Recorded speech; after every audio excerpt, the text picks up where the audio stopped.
What's going on, everybody? Happy Saturday evening. I got watching Clemson and Miami right now. ATN just broke a huge run for a touchdown. Let's see if he stepped out of bounds.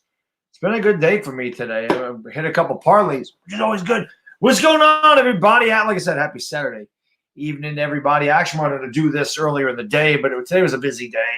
And, took my kid to get some pumpkins, which was pretty awesome. My kid wanted to go to the Halloween store. And he wanted to go to the Halloween store and see all the scary stuff. He's just like me.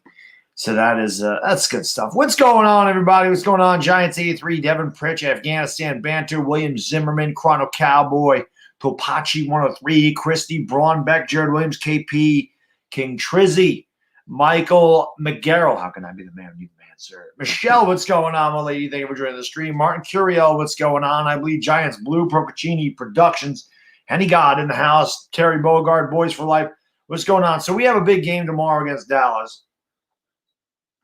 And as pathetic as our season has been, we beat Dallas tomorrow. We're right in the thick of the division. Go figure it out. The division is a complete dumpster fire. It's embarrassing to be a part of it. It's embarrassing to be last in this division. The only way you know you're a really bad team is if you're last in the worst division in the history of the NFL, which is what we are right now. So this not good. Gus Cafu, what's going on? Yes, Gus, that was an insane game today. Insane. Pastor Ray, man, thank you for the super chat, brother. Brilly, man. I really appreciate it. I don't know about you, man, but I'm done with Cashman. 20 years and only one title despite $250 million in salary. The Yankees need a new director on the top. Dude, I could not agree with you more. Anybody that I did fail to mention him in that video I did today, and the video was like 11 minutes long, and I kept talking, and I'm like, I got to end this video. But yes, he is definitely a problem, Pastor Ray. There's no doubt about it. He's never addressed the pitching situation.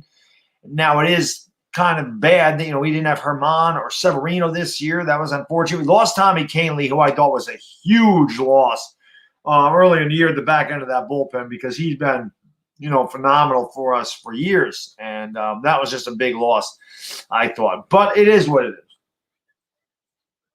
And Wales, what's going on, my man? Roldy Lewis. No, it was impromptu, Roldy. I plan on doing it in the afternoon, but like I said, I took my kid out. I went to a Halloween store. He wanted to look at all the guys, the scary clowns. He loves that stuff. He's 3.5. He freaking loves all that. Then we went to the pumpkin patch, went out there. It was, quite a drive away. Picked out a couple pumpkins for him. Then I went to my mother-in-law's house for dinner. So spent the day with the family. I dropped that video right before I went out. So, that's what it was.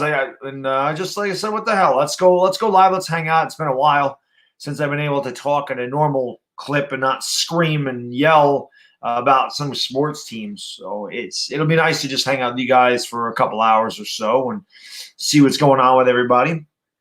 Frost God and Age, I appreciate everybody being here as always. I should move this over here where it goes, but, yeah, so like I said, family day out, today, and it's fun. I love spending time with my son.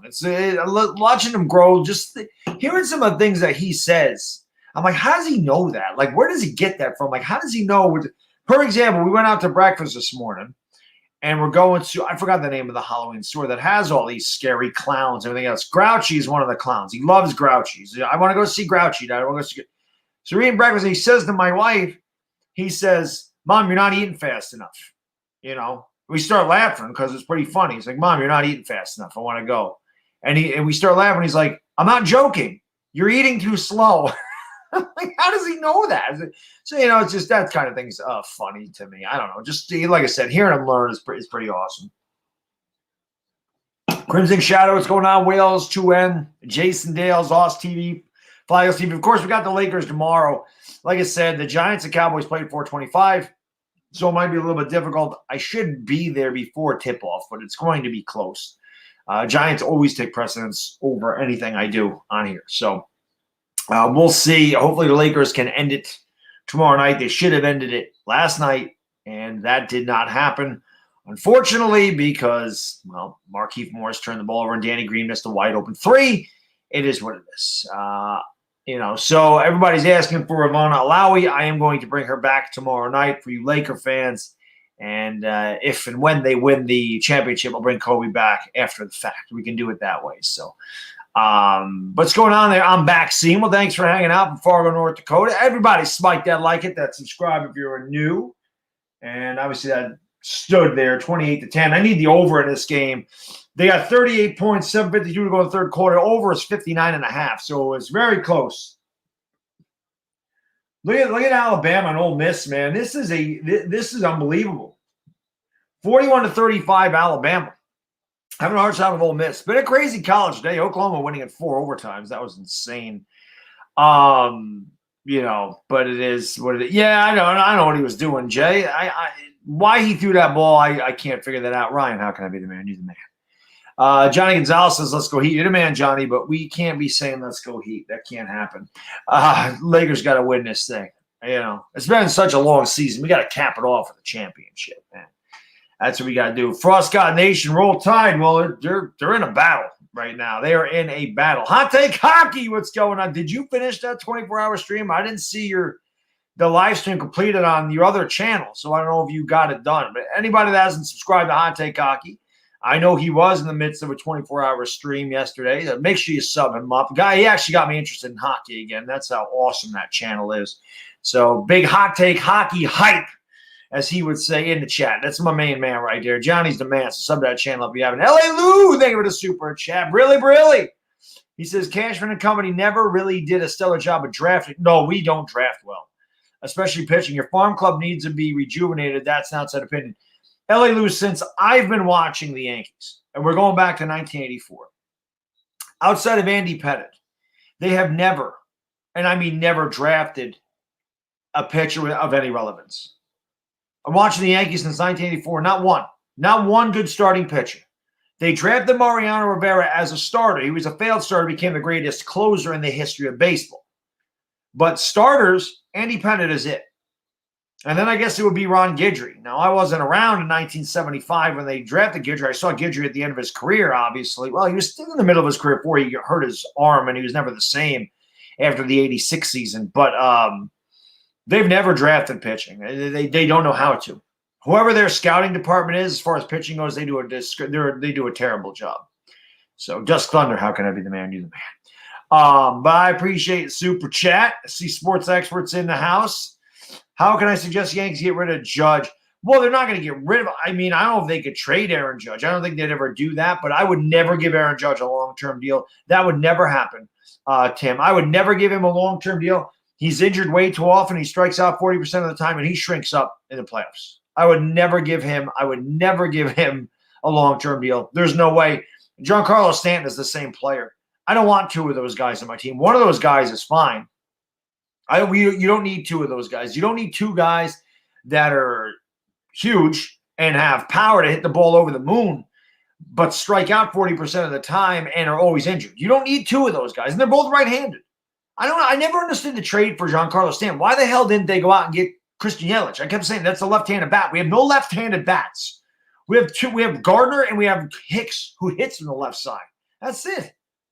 OGR, thank you for the super chat. Brilly. He says, Brilly. Let's get a win tomorrow and enjoy Mark Holmes pull his hair out when we do. Oh, God. OGR Sports, please. That would be so hilarious, man. If Mark Holmes is like, we're going to put Baddog's reaction up. We're going to put Philly 500. We're going to have some fun. I'm like, I want to see his reaction. I'd laugh my ass off if we beat them. And I'm telling you, OGR, I'm not predicting it. But I think we're going to be right in that game. I think we're going to be right in that game. I think we're going to have a chance at the end. I really do. And I think the offense is going to start to click this week because their defense is terrible. I don't know what's going on here. I'm trying to keep track of this Clemson-Miami games. Like I said, I got money riding on 59.5. They got to go over 59.5. Anthony DeSantis, what's going on, man? We need Jabril and Fackrell. Well, I mean, even without those guys, Roman, they played pretty well against the Rams last week. Now, Jabril's obviously a big loss in the secondary because their secondary was thin to begin with, but I thought that they did a good job. I really did. So, Chisel, yeah, I can't wait either. Gangry David, game time for what? The Giants is 4:25 tomorrow. They're the national game of the week, America's game of the week. AJ, what's going on, man? He says Lakers stream's better than any New York tip. Well, it's unfortunate, AJ, that they kept landing at the same time. I wanted to stream Yankee games. I got to stream one. Like I said, Wednesday, I planned on streaming that game. The 7 o'clock time slots are tough for me. 8 o'clock time slots are tough. But I plan on streaming that. And then we had hurricane-like winds come through. We were 105 miles an hour. We don't have 105-mile-an-hour winds come to upstate New York. That doesn't happen. So, and like I said, 200,000 people were left without power. Now, most of them had it restored. I think there's like 2% of the people in the capital region ain't got their power back. I was fortunate enough to get it back Thursday afternoon, about noon. So, I got lucky, but some people are still without it, the ones that got hit the hardest. Pastor Ray, the man, thank you for the super chat. Really. He says, I want them to take that stupid judge's chamber down at the stadium, too. We're not the Rockies. You need to win titles before you get something like that. I hear you. Somebody even mentioned on one of my videos, on the Yankee video, said, we're like the Rockets. You do everything to win in the regular season that loses in the playoffs. It's the Yankees. All these analytical nerds, these people that love analytics, analytics mean nothing. Nothing. They mean nothing. They're video game stats. They don't produce anything. Because analytics don't consider batting average. Well, I'm sorry. Batting average is pretty damn important because it's talking about how many times you're getting base hits. I got news for you. Base hits drive in runs from second base. Okay? I'd much rather have, like L.A. Lou said before, I would much rather have 4 singles to score a run than a solo homer. Because when you have men on base, you can't save the pitcher under pressure. Home runs are fantastic, but they're also rally killers, to be honest with you. You got a couple men on in second and third with 1 out, and a guy hits a 3-run homer, that's awesome. But if you hit an RBI, a 2-run double, and you got a guy on second, that's awesome too because the pressure continues to be on the pitcher. So having men on base taxes a pitcher a lot more than the guy giving up a 500-foot home run. These are things that just don't show up. These are things that analytics doesn't discuss, and these are things that analytical nerds know nothing about. Okay, that's a new school type of thing. I don't know. People are like, well, how could you say analytics don't work? Tampa Bay is one of the most analytical teams in baseball. And Tampa Bay's never won a damn World Series in their lifetime. They've been in 1. So what does that mean? How good are they? So they beat us, and they beat us in a 60-game season. What have they won? What the hell have analytics won? That? And before analytics, how did teams win World Series without analytics? How did the Yankees do it from 96 to 2000 when they won 4 to 5 years? How did they do it? There was no analytics in 1997. There was no exit velo or WAR or all that other garbage that they talk about, launch angle. There was no sabermetrics back in 96. You know what it was? Get them on, get them over, get them in. That's how you win baseball games, especially in the playoffs, when you're facing better pitching staffs that ain't giving up home runs like the Boston Red Sox. The Yankees, half their wins came against the Red Sox this year. I swear to God, we beat up on bad teams. It was ridiculous.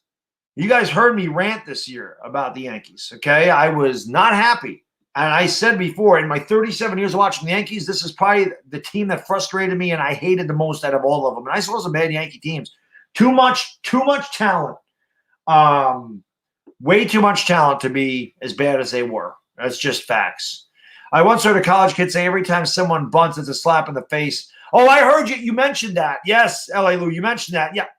Bunting is an integral part of baseball. It's a lost art. But as I said, this is another thing analytics doesn't take into consideration. When you're down 7-4 in the top of the 9th inning, okay, and you're leading off an inning, and they have a shift on, wouldn't it make sense to drop down a bunt? You don't even need to have a good bunt. Wouldn't it make sense just to push the damn ball down the line and get on base because your run means absolutely nothing? So get on base, get the inning started, get the pitcher out of the stretch, and try to get that tying run up to the plate. Doesn't that make more sense when they're giving you a hit to take it? To me, it's common sense. Pastor Ray, thank you for the super chat. Really, brother. He says, I know that when I saw those 90s Yankees teams, guys 1 through 9 could get on base and put pressure on. The pitcher's not striking out 15 times a night. Damn right. And they grinded out of bats. They weren't striking out on 3 pitches. It's just a shame. I just can't stand analytics. I am not a sabermetrics or an analytical guy. I don't like it in any sport. Uncle Lou was talking about that in his halftime video. I mean, Georgia did end up crushing Tennessee, which is what won me the money on my big parlay today. And I got lucky as hell because I picked the over in the Texas-Oklahoma game. It was 73.5. When I left, it was 31-17 Oklahoma with like 3 minutes to go in the game. And I'm like, well, I lost that. Next thing I know, I check my phone and I see 53-45. Now I taped the game, so I went, I got home, I started watching it. But when I saw 53-45 and 4 overtimes, I said, what the hell happened? But I got lucky. I'm waiting. I need Clemson and Miami to go over 59.5 right now. Clemson just intercepted. They just keep turning the ball over back and forth. He lost power, Matt. So it hit you too, Zach. I didn't know that it got to Massachusetts, but I live right on the Massachusetts border, Zach. I'm probably 20, 30 minutes away from like Lee, Massachusetts. So I'm like right there. I'm like right on the border of Massachusetts. Did I ever watch baseball? Oh, the old Yankee Stadium? Oh, God, all the time. All the time. When I was young, Sugar Tits, when I was, 9, 10 years old, you're talking middle 80s, 1945, 86, you could walk right up to the window and get seats anytime. They never sold out. Look at all those highlights of Don Mattingly drilling the ball into the right field seats. They were empty. Upper deck was empty. Lower deck was empty. They were empty. Nobody wanted to watch the Yankees in the 80s, especially at the beginning of the year. They were always empty. Go Sooners is right, man. Kenny Tompkins, brother, how you doing, man? I was thinking about you because you live, I think you said in Albany. How you doing, buddy? Did you lose power? Everything okay over there, Kenny? Because I know you're a 518 guy too. And I know Matt Parisco is too. I don't know if I'll see Matt in here, but I need my 518 guys, man. I was just thinking about you guys because I know Albany got crushed. So hopefully everything is okay. Schenectady. So Schenectady got hit hard too. Albany, Schenectady, Troy, Mechanicville, Scotia, Rotterdam, Saratoga. We all got hit with it. But hopefully you got your power back soon. I know a lot of people down in that area got it back the next day. So hopefully everything is good. Pastor Ray, thank you for the super chat. Really, man. He says, really missed our chance in 2017 when we chose Sonny Gray instead of Verlander because Hal didn't want to spend the money. George rolling in his grave. That's another terrible decision that they made. And you're right. There's no doubt about it. George Steinbrenner is rolling over in his grave. George Steinbrenner would have fired Aaron Boone already. That would have definitely happened. There isn't a doubt in my mind. And, you're right. But I bet you they go out and sign. I bet you they go out and try to get Trevor Bauer. And I bet you that they get in a bidding war with the Mets. So I can see that happening this year. I think the Yankees and Mets are going to get in a bidding war over Trevor Bauer. We need pitching. But not even the pitching. We also need contact hitters. They got us re-sign DJ LeMahieu. That has to happen. There is no doubt. DJ LeMahieu needs to be a part of this team. If you could give me 9 DJ LeMahieu's, you'd have a winning ball club every freaking year. Okay? Now, our pitching, yes, we could use a solid number 2. I don't think Tanaka's a solid number 2. We could use a Trevor Bauer as a number 2. But figure we're going to get Severino back and we're going to get Domingo Germán back. That'll strengthen the pitching staff. But, yes, we definitely need a solid number 2. Tanaka's not that guy anymore. I just think I think his best days are behind him. Johnny Letourneau, thank you for the super chat. Brilly. There you go. Stella! He says, my friend, the bad dog, is Golden Tate a bust since he left Detroit? Would you dump him? Also, do you think the Rays are going to win the World Series? Well, I don't know if he's a bust. Obviously, he's been hurt. He didn't do well with you guys either. He's got hurt. He's had the PED suspension. We can let him go next year. It's not going to cost us any cap space. We're not going to take a big cap hit for him. He'll be gone next year, Johnny. I don't think he comes back. Rays will not win the World Series, in my opinion. I think the Astros are going to the World Series. They're a really good team, and they're doing it without cheating this year. So I think the Astros will be back. I think the Astros have a lot to prove. And the funny thing is the Astros got in the playoffs on like the last day of the season. But that team is hot right now. These teams that get hot, they're the ones you got to worry about. The Astros are not a team that just worries about hitting home runs. They can hit home runs. But they got guys like Carlos Correa. They got guys like George Springer. They got guys like Jose Altuve. Like these guys actually make contact. They don't strike out 1,000 times. They're contact hitters. So I do, and Tampa Bay does strike out a lot. I think that they can definitely win. I definitely think Houston can win that series. Tampa, give them a hard. Tampa will fight them hard, but I just think Houston's just got more talent than they do. Cool Phil, thank you for the super chat. Really, my man. He says this is a get it right game for the Giants. If they don't win, it's over. And what up, man? What up, Cool Phil, man? Thank you so much for the super chat. And yes, I agree with you. I think the Giants offense has got to get right in this game. I think, it has to. There is no I think. They have to get right in this game. They have to run the ball. They started to run the ball. This is where it's going to matter for us. They started to run the ball effectively against the Rams last week. Okay, we averaged 5 yards a carry. We had over 130 yards in the ground. That's a good start. Now, Daniel Jones doesn't need to be our leading rusher. It'd be nice if it was Devontae Freeman or Dion Lewis or Wayne Gallman. But the fact of the matter is we did run the ball pretty effectively, and we saw what Cleveland did to Dallas. No matter if it was their first string, third string, ninth string running back, didn't matter. They ran over and through Dallas. The Giants have got to be able to run the ball. And I think if they can do that, then you're going to see Daniel Jones have a big game. And I do think that both of those things can happen. I think that Daniel Jones can have a big game, and I think we can run the ball. I don't know if we can stop Dallas's offense. I know a lot of guys are saying, yo, Baddog, Dak's numbers are all in the fourth quarter, and they're this, that. Yes, but they have big play capability all over. Those three receivers that they have, they can take it the distance anytime. That is a very, very good wide receiving core they have. In our secondary, it's played better, but it's still inexperienced. And we still have some injuries out there. So it worries me a little bit. Dak can make plays with his legs, They're going to score. Dallas is going to score points. We're not shutting them down. But I feel like if we can hold Dallas to 24 or less, we can win. I think if Dallas gets in the 30s, I think we're going to lose.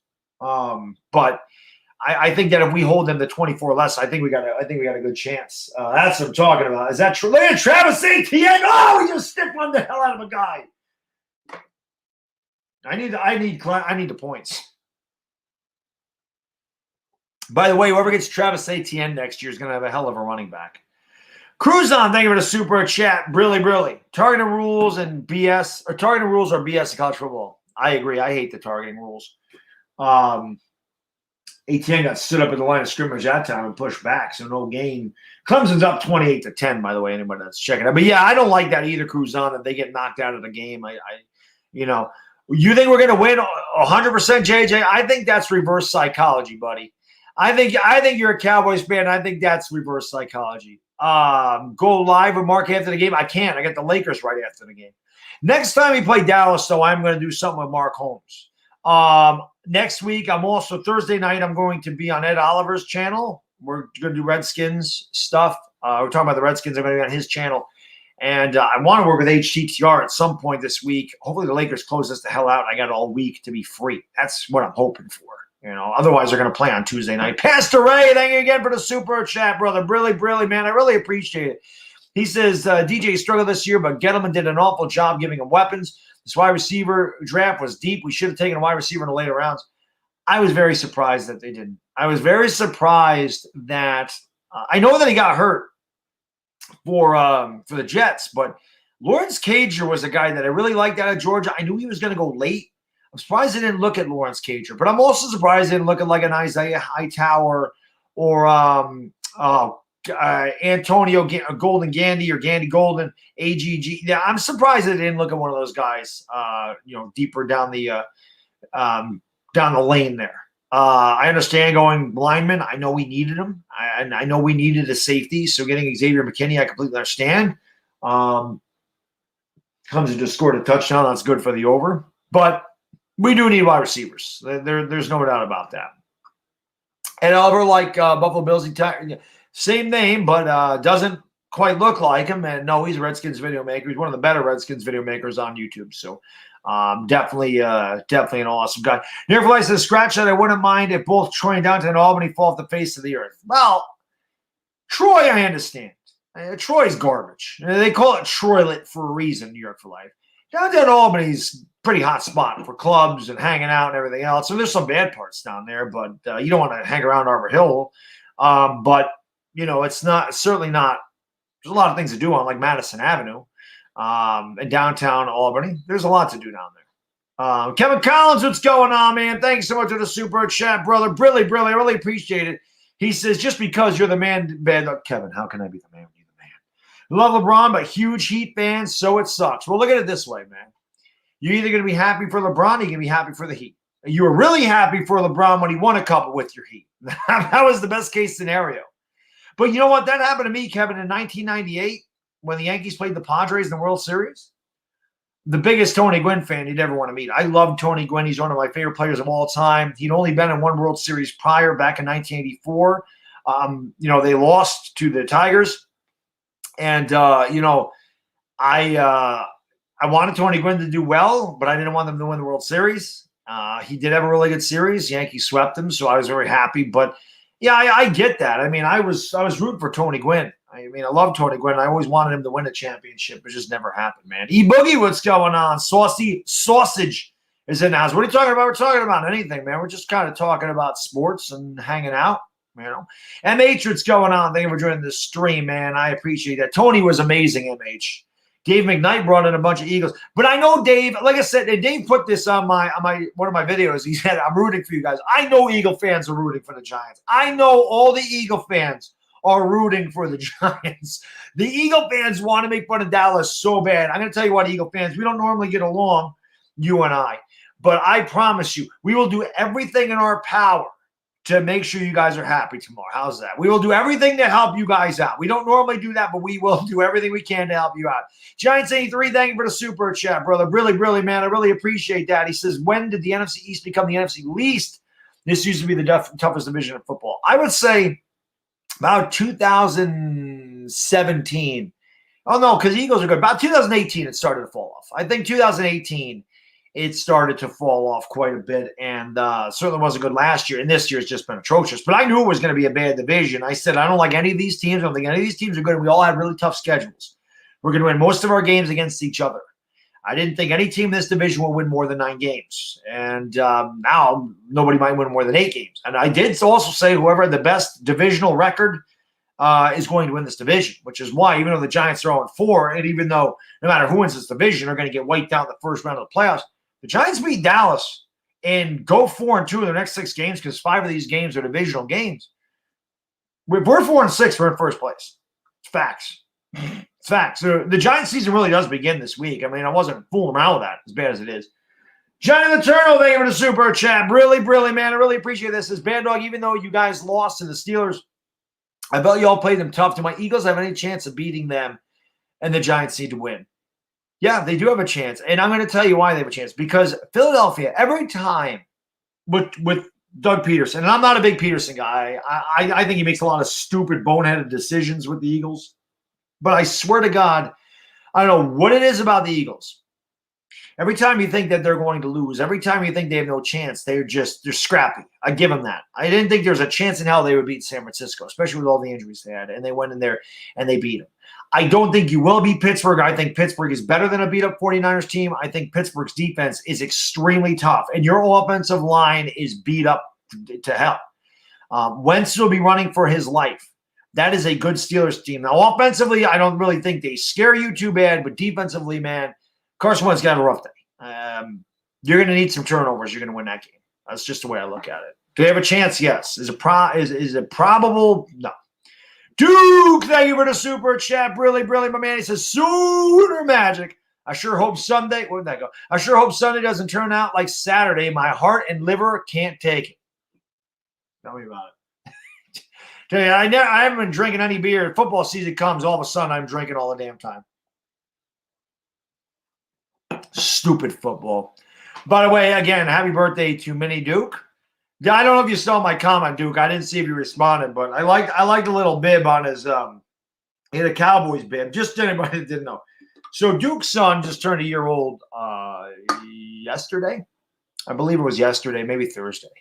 So he had the birthday. He has the Cowboys bib on, his son. And I told Duke, I said, listen, I go, that's awesome, but I said, you've been a father for a year. You should know that the diaper goes on the butt, not around the neck. You get my point? Because that's where that's where the Cowboys belong, right there. That's what I'm talking about. The old Alabama Ole Miss game. Yes, it is, Jared. That's what I was saying. That's insane. The amount of points being scored in that game, man. That is crazy.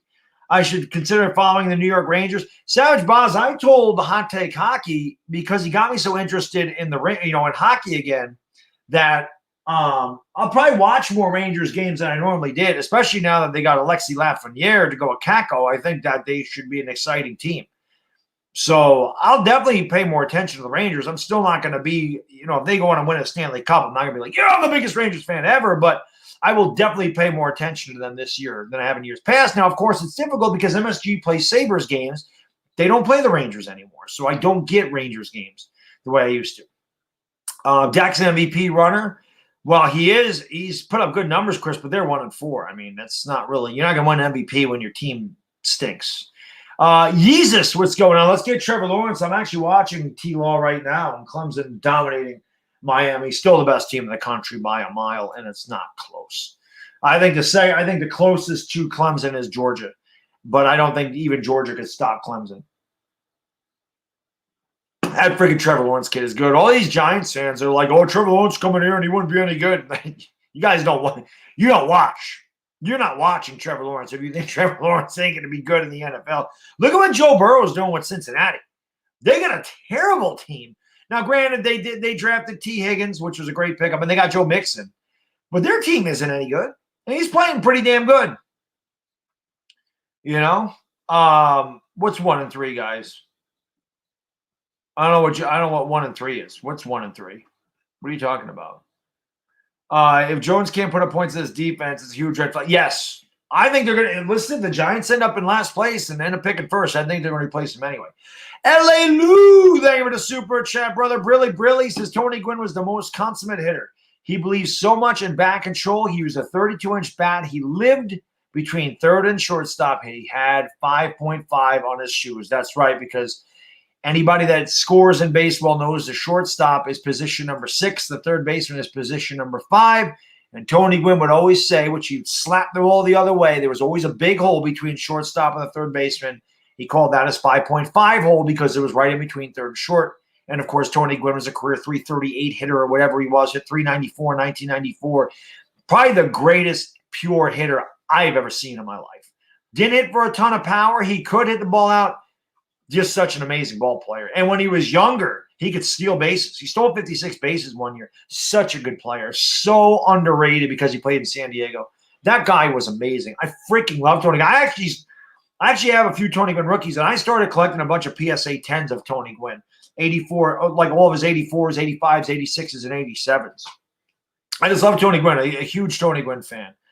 My sure LA was winning. Yes, I am. Trevor Lawrence is a dog. Rakeem, thank you for the super chat. Brilly.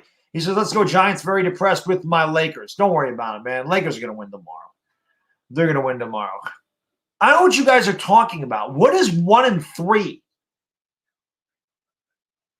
Oh, the Cowboys are 1-3, not 1-4. Oh, well, Freudian slip, I guess. Freudian slip. They're going to be 1-4 after tomorrow. There you go. There you go. The Cowboys will be 1-4 after tomorrow. Freudian slip. I didn't even know I said that. I didn't even know I said they were 1-4. They're going to lose tomorrow. Love your rants, but I can't wait to hear you when we win. Sacred Dust, I can't wait to make a damn video when we win either. I've been waiting too damn long. I have made, 12 of those in the last 3.5 years? I've made 12 winning videos in the last 3.5 years? Yeah, I'm ready to make a video about winning. It'd be nice. I'm sick of ranting. I know it's part of my charm. I know a lot of people tune in to hear me rant because let's face it. People are like, I'm going to make a bad talk type rant. Nobody can rant like me because that's either in you or it's not. You either get really ticked off like I do or you don't. You know?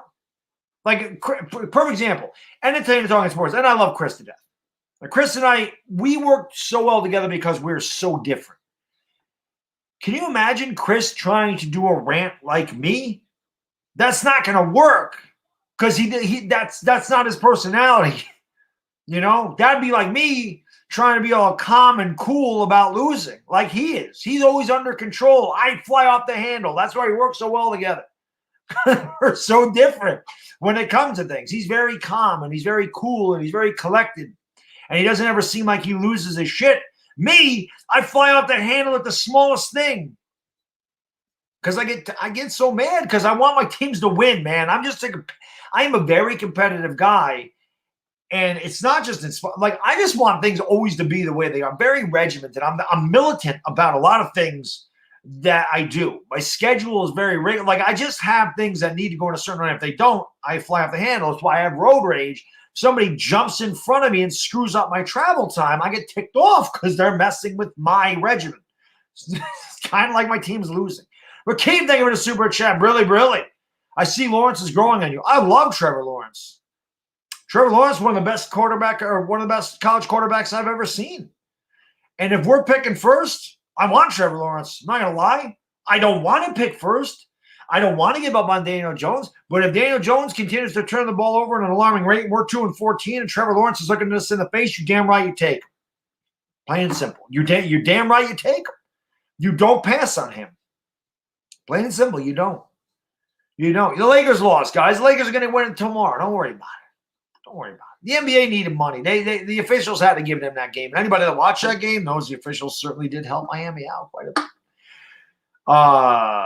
Yes, he did flip out when we drafted Daniel Jones. That is true. That is true. Yes, he did. Broke his headphones. He did. We couldn't believe it. That was a mess. LeBron did have a great performance last night, Kahnle. Yeah, he'll get it back. He'll do it back. Dodgers need to win this year. Change need to come. Details, I think they are going to win. I thought they were the best team in baseball going into the year. I was hoping for a Yankees-Dodgers World Series. But I definitely think the Dodgers are the best team. I think the Braves – I love the Braves. I had the NLCS right. 40 years started, I said it would be Dodgers and Braves in the NLCS. ALCS, I got completely wrong because I thought the Yankees would actually be there. They weren't. You're a Bills fan? Hey, man, the Bills are looking good, Stan, dude. There's no doubt about that. Bills are looking really good. The Bills are a good team. Exactly, Avery. You got it. 93, do you think Toronto was going to beat us before the series? Yes, I did. I didn't even think the Phillies belonged in the World Series. And Toronto was a damn good team. They'd won it the year before, Johnny. They had so many veterans and good pitchers. That was a very good – those Toronto teams in 92 and 93 were very good with Cito Gaston as the manager. Very good. Mr. Mini Guy, thank you for the super chat. Really, about Chris's reaction when the Giants drafted Daniel Jones. Yeah, somebody just mentioned that.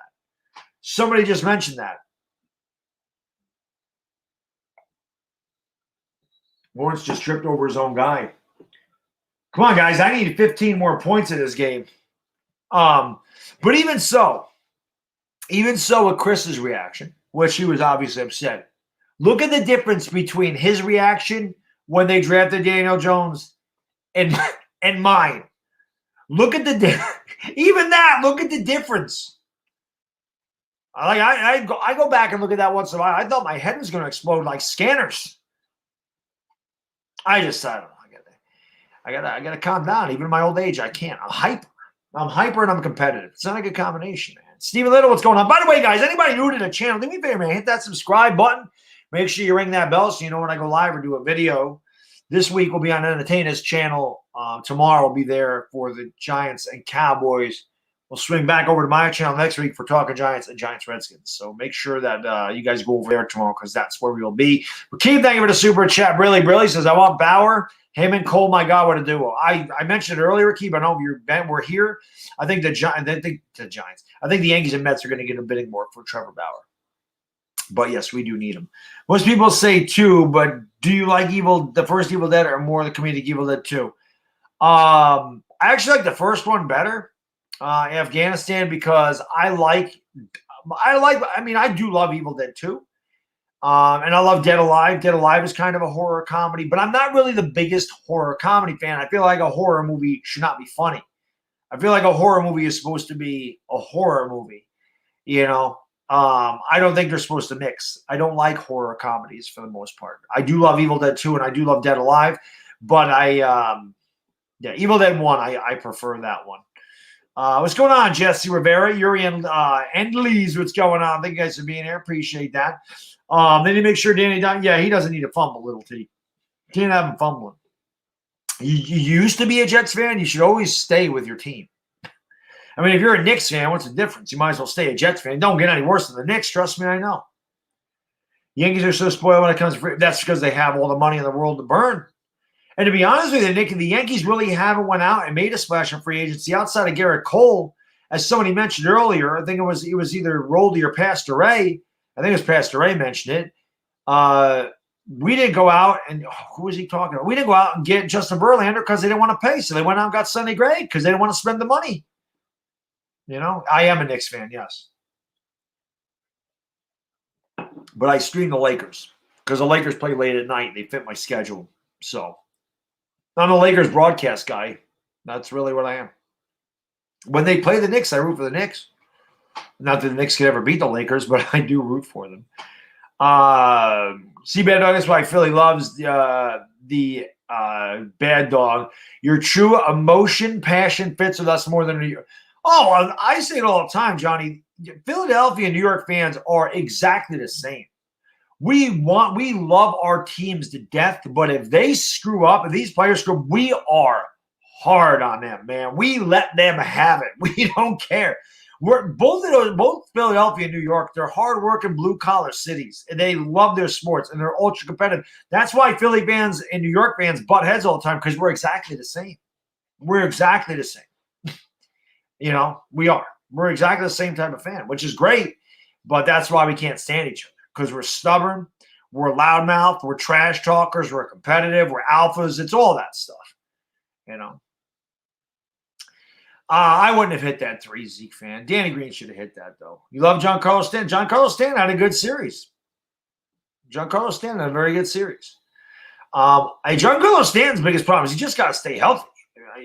He can't stay healthy. That's it. Panson, how can I be the man when you're the man?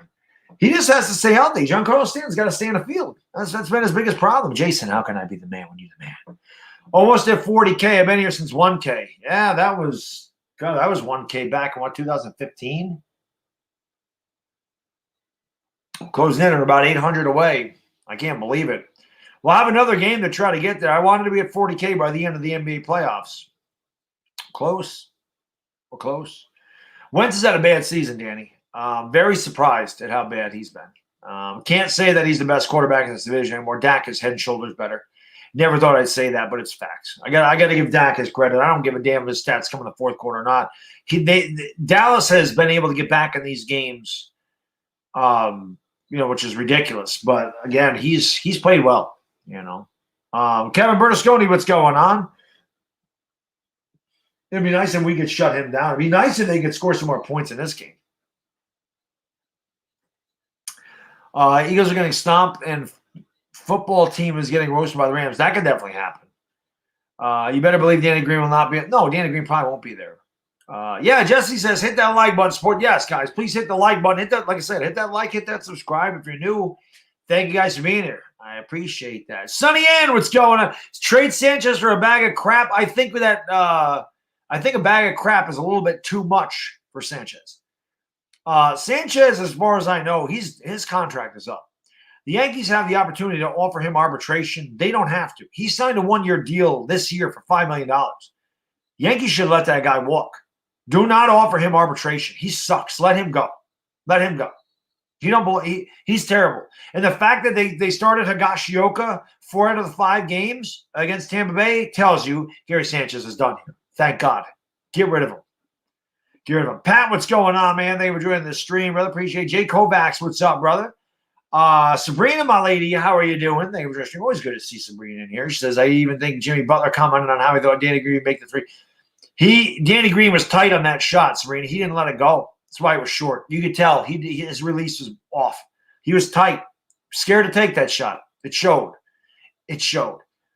It wasn't a big deal that he missed it. I mean, he should have made it, but Markieff Morris can't turn the ball over like that. You got to be aware of the shot, the time on the clock. You had 6 seconds. You had plenty of time to swing the ball around to get another good look at the basket.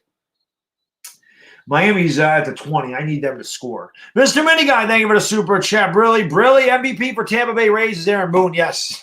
Yes. Yes, it is. Hurts is not the answer, Danny. Hurts is not going to be a good NFL quarterback. I even talked to my guy, Oni Kuno, who's one of the biggest Sooner fans you'll ever meet, and I asked him what he thought about Hurts. And he said the same thing I did. He said he's not an NFL quarterback. He's a nice gadget player, but he's not an NFL quarterback. He's not. One more beer. All right. We're doing good, Pat. We got through that storm on Wednesday, and everybody was safe, and we're still breathing air, which is a good thing.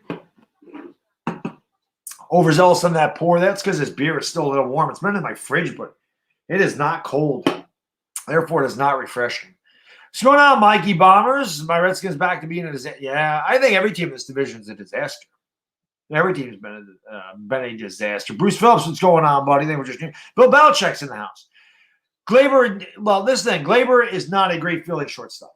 Glaber has struggled over there, which is funny because that's actually Glaber's natural position. Okay. And so it's funny that he struggled there. But Glaber is only 23 years old. He's 23. He's going to be a superstar. He has time to work on his fielding. His bat is unbelievable. That guy's a future MVP. He is. Glaber is the man. I would never let Glaber go. Glaber is going to be amazing. Not a doubt in my mind. Wasted first round of Haskins. We might have wasted the first round of Danny Jones. I knew Haskins wasn't going to be any good. I say that from day one. He wasn't going to be any good.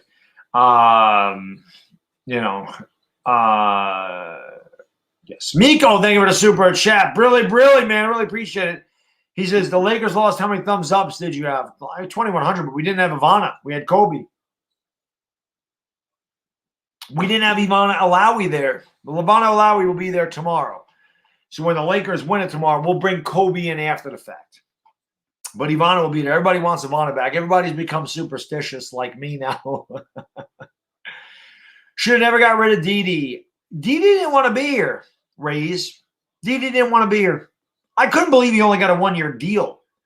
But it did hurt that we got rid of Didi. The problem was, where were we going to put Didi and Glaber and DJ LeMahieu? But Didi was a big left-handed bat. I mean, that's something we definitely missed, was a left-handed power bat. We don't have one in our lineup. So we missed that. Kyle Allen will lead you to playoffs. That's possible. That is possible, Juan, because this division is straight trash. I mean, the Redskins win more. Washington football team wins another game. They're in first place. When you said Haskins was going to be the MVP, I told you there's no way in hell. I said you're part of the 420 crew. You're definitely high on something when you thought that guy was going to win MVP. There was no way in hell he was going to win MVP. I don't know what you were smoking or drinking or whatever. I knew that wasn't happening. But the Kyle Allen leading you to the playoffs, that is not as far-fetched as some people might think it is. It's not. You're 1-0 in this division. You could be 4-2 in this division. You could win the division. So that is very possible, Juan. That is very possible. You're not even trolling. That is a possibility. Chris Fusco, man, thanks so much for the super chat, brother. Brilly. I really appreciate that. For you, I'm sorry. Not for you, Chris, but for you and your wife, because I know your wife loves this. So, Chris Fusco with that $20. Boom! He says, we'll go 0-16, pick number 1, and trade Jones to New England. And Daniel Jones would probably kill it over there because Bill Belichick would know how to coach him. Or, as I said in the stream on Thursday night, Chris, we could have Bill Belichick come over here, be our GM, and get Daniel Jones right. I don't think we're going to go 0-16. I think we'll find a way to squeak out a win here and there. Come on, Miami. I need points, man. Get in that end zone. But thanks to the super chat, brother, man. I really appreciate that, Paisano. I really do. Subscribe to Baddog's in the house. What's going on? How can I be the man when you're the man? So I think we wasted a first on Barkley. Me too. Shame he can't stay healthy, but I agree. Thoughts on Charleston Rambo? I love Charleston Rambo. He is not as good as CeeDee Lamb. And I don't think Charleston Rambo will be a great NFL receiver. But I think he'll get drafted. I put Charleston Rambo in the Ryan Broyles category. Ryan Broyles, the Josh Doxson, the Dead, all these Big 12 receivers that are good in the Big 12 will come in the NFL and really don't do much. I try to tell the Eagle fans that Jalen Reagor is going to be a bust. They don't want to listen to me. They just think I'm trolling them. Listen, there's some things I troll the Eagles on. But when it comes to the Oklahoma Sooners, when it comes to their players, I'm not trolling you. If I tell you the guy's going to be good, I really think he's going to be good. If I tell you he's going to suck, I think he's going to suck. Jalen Hurts is going to suck. And it's not just Sooners, the Big 12 in general, okay? Because I watched the Big 12. Good, Miami just scored. I need that. Go for 2 and make it. Please. I need the over in this game. So I'm not trolling them. They suck. I don't know what else to say. CeeDee Lamb, he went to the Cowboys. I hate the Cowboys. I told him CeeDee Lamb was going to be a star. CeeDee Lamb's going to be a star. CeeDee Lamb's a great receiver. Jerry Jeudy is too. Well, Jerry Jeudy's an SEC guy, but still, those guys are 1 and 2. But Josh Doxson, Corey Coleman, Denzel Mims, Jalen Reagor, Ryan Broyles, they all fail. Guys like that all fail. Great in the Big 12, but they all fail. Sterling Shepard, another failure. Another failure out of the Big 12. Sterling Shepard. Sacred Dust, man, thanks so much for becoming a member. I really appreciate that, my man. Brilly, Sacred Dust became a new member. New member hype. Sacred Dust. Welcome to the Big Blue Wrecking Crew, my friend. Welcome to the Dog Pound, my man. Where's all my Dog Pound members, man? Welcome, Sacred Dust, to the Dog Pound. Let's go. Listen, Jesse Rivera, I have said this ad nauseum about Daniel Jones. People could say there's no talent. People could say there was no training camp. People could say it's a new system. All that plays a part in it. I agree. But what is making me mad is his decision-making. His decision-making has nothing to do with coaching or talent. His decision-making is because his pocket presence is bad, and his decision-making is bad, and it hasn't gotten any better. That is on him. The play against the Rams where he tried to make the throw when you could have ran and got a first down, you have to run and get a first down there. The throw against the Steelers when he just went back and read his first read because he's not going through his progressions, that's on him. That's not on coaching. The interception he threw in the end zone against the Steelers is a bad decision. Yes, he was pressured. Throw the ball away. Don't throw it back into the middle of the field into the end zone. You're asking for trouble. That is things that make me mad. He also should have rolled out to the right against the Rams, and he took a sack, even though the offensive line did a good job of protecting him. He has to do a better job of having that clock in his head. I got to get rid of the ball. He also has to do a better job of going through his progressions, and when a play's not there, to get rid of the damn thing or take off running. That's what makes me mad. Yes, all those things. He has no receiver. I get that. It makes it difficult. Yes, we can't run the ball. I get that. Yes, our offensive line is new and put together. It's a mishmash offensive line, and he's learning a system. I get all of that stuff, and that is going to hamper him a little bit. But his decision-making is what's making me mad, and that's what's concerning me about Daniel Jones is his decision-making. I think it's bad. I think it's been bad this year. Sports Live in the NTL, man. Thank you for the super chat, brother. Brilly. I went into your live stream there for a second, and your audio was really jacked up. I went in there, and I'm like, what is going on? Uncle Lou had this same thing. I know there was some strong storms going through Georgia, so I don't know if that's what was going on, but I was like, I can't even hear him. I couldn't even hear what you were saying. Like, the audio was a mess. But thank you so much for the super chat, brother. Brilly. Really appreciate it. It says, Dog, who do you like between the Braves and Dodgers? Braves playing their best. If Falcons will beat the Panthers, I want both. Giants, for your information, will win. I hope you're right about that last part. As I told you, David, by the way, anybody that hasn't subscribed to Sports Live in the ATL, do me a favor, man. Go over there and show that channel some love. Big Atlanta fan. And at least, man, I complain about New York teams. At least I've seen some glory. That poor guy is a Falcons fan. We're on 28-3. We saw what they did against the damn Cowboys. I mean, they just that guy's been through hell with the Falcons. I love the Braves. You know that, David. I said that at the beginning of the year. I said the NLCS was going to be the Dodgers and Braves. I think you're going to play the Dodgers very tough, but at the end of the day, I just think the Dodgers have way too much talent. It's not the Marlins. It's not the Reds. This is the best team in baseball you guys are facing. I think you're going to give them hell. I think these games are going to be close. But at the end, I think that the Dodgers win the series 4-2. I just think the Dodgers that lineup is so good. I don't care how good your pitching is.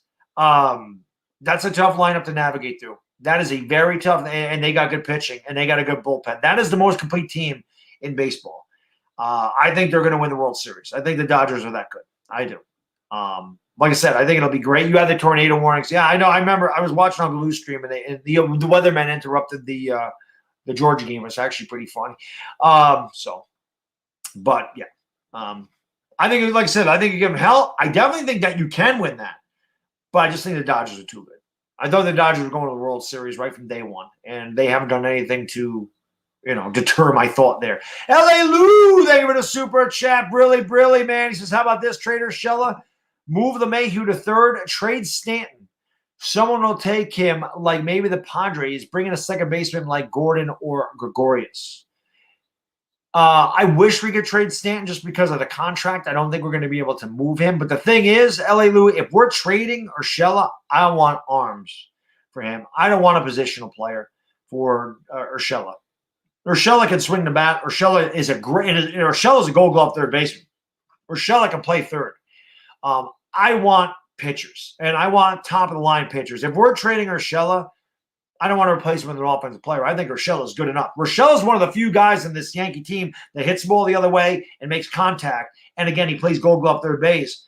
I really don't want to trade Urshela. I love Gio Urshela. I would not want to trade him unless we're getting a top-flight arm from somebody. That's the only way I would move Urshela.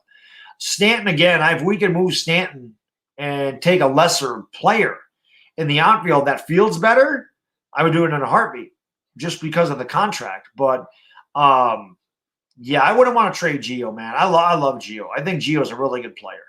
Really good. The OU defense is terrible. Oh, it's horrible. But so are the Cowboys. I said the Cowboys and Sooners are very similar. How do you get 3? They've been doing that all year, Dang Burrito. All year. They've been committing penalties like that. What happened to Sooners? David, number one, TJ Pledger's a freshman. I think Pledger's a freshman. He might be a sophomore. Spencer Rattler's a freshman. When you're starting a freshman quarterback, it's not that easy. And Oklahoma's defense is trash. It's always been trash. Alabama score, I can check that for you. I think it's on ESPN. They were winning 42-35 last I checked. I'll look at it right now. Of course, there's a commercial on there. They're going back to it right now. Yeah, I love Gio too. Do I think the Mets will sign JT? Justin Timberlake? Who's JT? Who's JT? What do I think about the Bears? The Bears are playing a lot better than I thought they would, Aiden. I think it was a smart move to put Nick Foles in there. I honestly do. But Bryce, I went over to ESPN. There's a commercial on, so I don't know what the score is. There's a commercial on all of them. Yeah, JT Realmuto. No, I think the Yankees are going to sign JT Realmuto. Honestly. Sanchez is gone. He's gone. He had a 1-year deal. Somebody said he was signed through 2023. No, he's not. He's arbitration eligible in 2021 and 2022. The Yankees do not have to offer him arbitration. They can let him walk. So it's 56-45. Alabama and Mississippi is 56-45. Damn. This is a Big 12 game. You think the Lakers are in trouble? I don't. Thoughts on Spencer Rattler? He's a freshman, Danny. He definitely, yep. 4635, that's exactly what it is. He's a freshman. You know, I think that Spencer Rattler will be fine. Turns the ball over a little bit too much, but he's got a lot of talent. And again, he's a freshman. Give him some time. Give him some time. Why am I going over here? There is no game on Fox. It's on 10. Sounds good, Jason. Have a great night, man. Thank you for joining the stream, brother. Appreciate it. The OB trade, yeah, it's not looking good now, but God, they are so the commercials on college football are ridiculous. Why am I a Lakers fan? I don't know how many times I got to say this. I don't know. You've been here a ton, Aiden, so I don't know why I have to repeat myself. For the last time, I am not a Laker fan. I am a New York Knicks fan. I have been a New York Knicks fan since the Bernard King days. Okay? I am a Knicks fan. Plain and simple. I'm a Knicks fan. I am not a Laker fan. I stream Laker games because when I started streaming basketball games a couple years ago, they played at 10:30. I have a wife. I have a full-time job. I have a 3-year-old son. I go to the gym. My day is very hectic, okay? I know there's a lot of people out there that are in my shoes, work a 45-hour work week, have a wife, have a family. They understand this, okay? I know there's a lot of people out there that don't have a job, that don't have a wife, that don't have a child, and have no adult responsibilities so they can do whatever they want whenever they want. Well, that's not my life. Lakers play at 10:30. That's why I started streaming them. Plain and simple. And I said I was going to do all the Laker games this year because they played at 10:30. That's what I was going to do. I did not want to do primetime football games. I wanted to do the Los Angeles Lakers because I thought they'd be fun to watch when they got AD. And those streams really became popular. So a lot of people wanted me to do the Lakers. So I do them. I was named Laker Dog back in 2018 because I did so many Laker games back then. But they just weren't a good team. They had Lonzo Ball. They had Brandon Ingram. And there was a lot of guys on that team that aren't there anymore because they all got traded for Anthony Davis. But I'm a Knicks guy. I'm not a Laker guy. I just stream the Laker games. And yes, I will cheer for the Lakers openly because my subscribers are Laker fans. So for them, I want them to win. Very simple. No, they're not getting ball now, Trinity, because they pick 8th. Because the Knicks have no luck. Not only are the Knicks terrible, the Knicks have no luck when it comes to the draft. Is this game over too? All the game's over?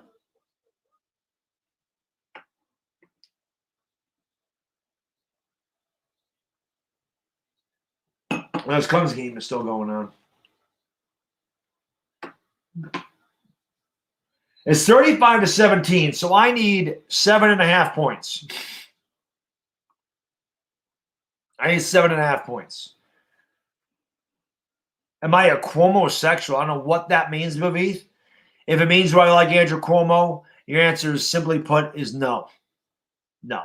I actually I wanted to move out of New York for years. I just can't because I work for the state of New York. But no, I'm not a fan of Governor Cuomo. I wasn't a fan of Mario Cuomo. I am not a fan of Andrew Cuomo. I am not a fan of Chris Cuomo. I don't like the Cuomos. There you go. Alabama game is fire. My Tennessee Balls lost. Kevin, they played them tough for a half. And then the better team just ended up taking it out. That's what happened. I might lose by half point, I know. No, because I think if Clemson can score a field goal, this is the best thing about it, J-Dog. If Clemson scores a field goal, they're in field goal range right now. Miami could get a cheap touchdown and cover. That's what I'm hoping for. I just need Clemson to score points here. If Clemson scores points, Miami could get a cheap one. And then they cover. Yes, I do remember that. The gyms got open in September here, Lake Nona. Can our offense pull their heads out of their ass? Yes, Alex. I do believe that they can get healthy against Dallas. Yes, I do. Yes, I do. Open the gyms, Cuomo. Yeah. Yeah, if you were here in May or June, you would know, Bavith, that I'm not a fan because I wanted to go back to the gym. Yeah, exactly, Sugar Tits, yes. Am I a Republican? I'm an independent. I'm an independent. Do I game? I do not game. You hear the ladies feel cool? Well, ladies like anybody in power, so it doesn't surprise me. I don't know which one you're talking about, though. Do I think the G-men should think about bringing in Mitchell? Yeah, no, they shouldn't bring in Mitchell Trubisky. I do tell it how it is. You know what, Bavith? That rubs some people the wrong way, but I don't give a damn. I'm from the old school, man. Back in the day, we didn't have our feelings hurt because somebody disagreed with us. We weren't sensitive Sallys. You know what I mean? We could take it to constructive criticism and give it right back to somebody else. We didn't go cry in a corner. So, yes, I do tell you how it is.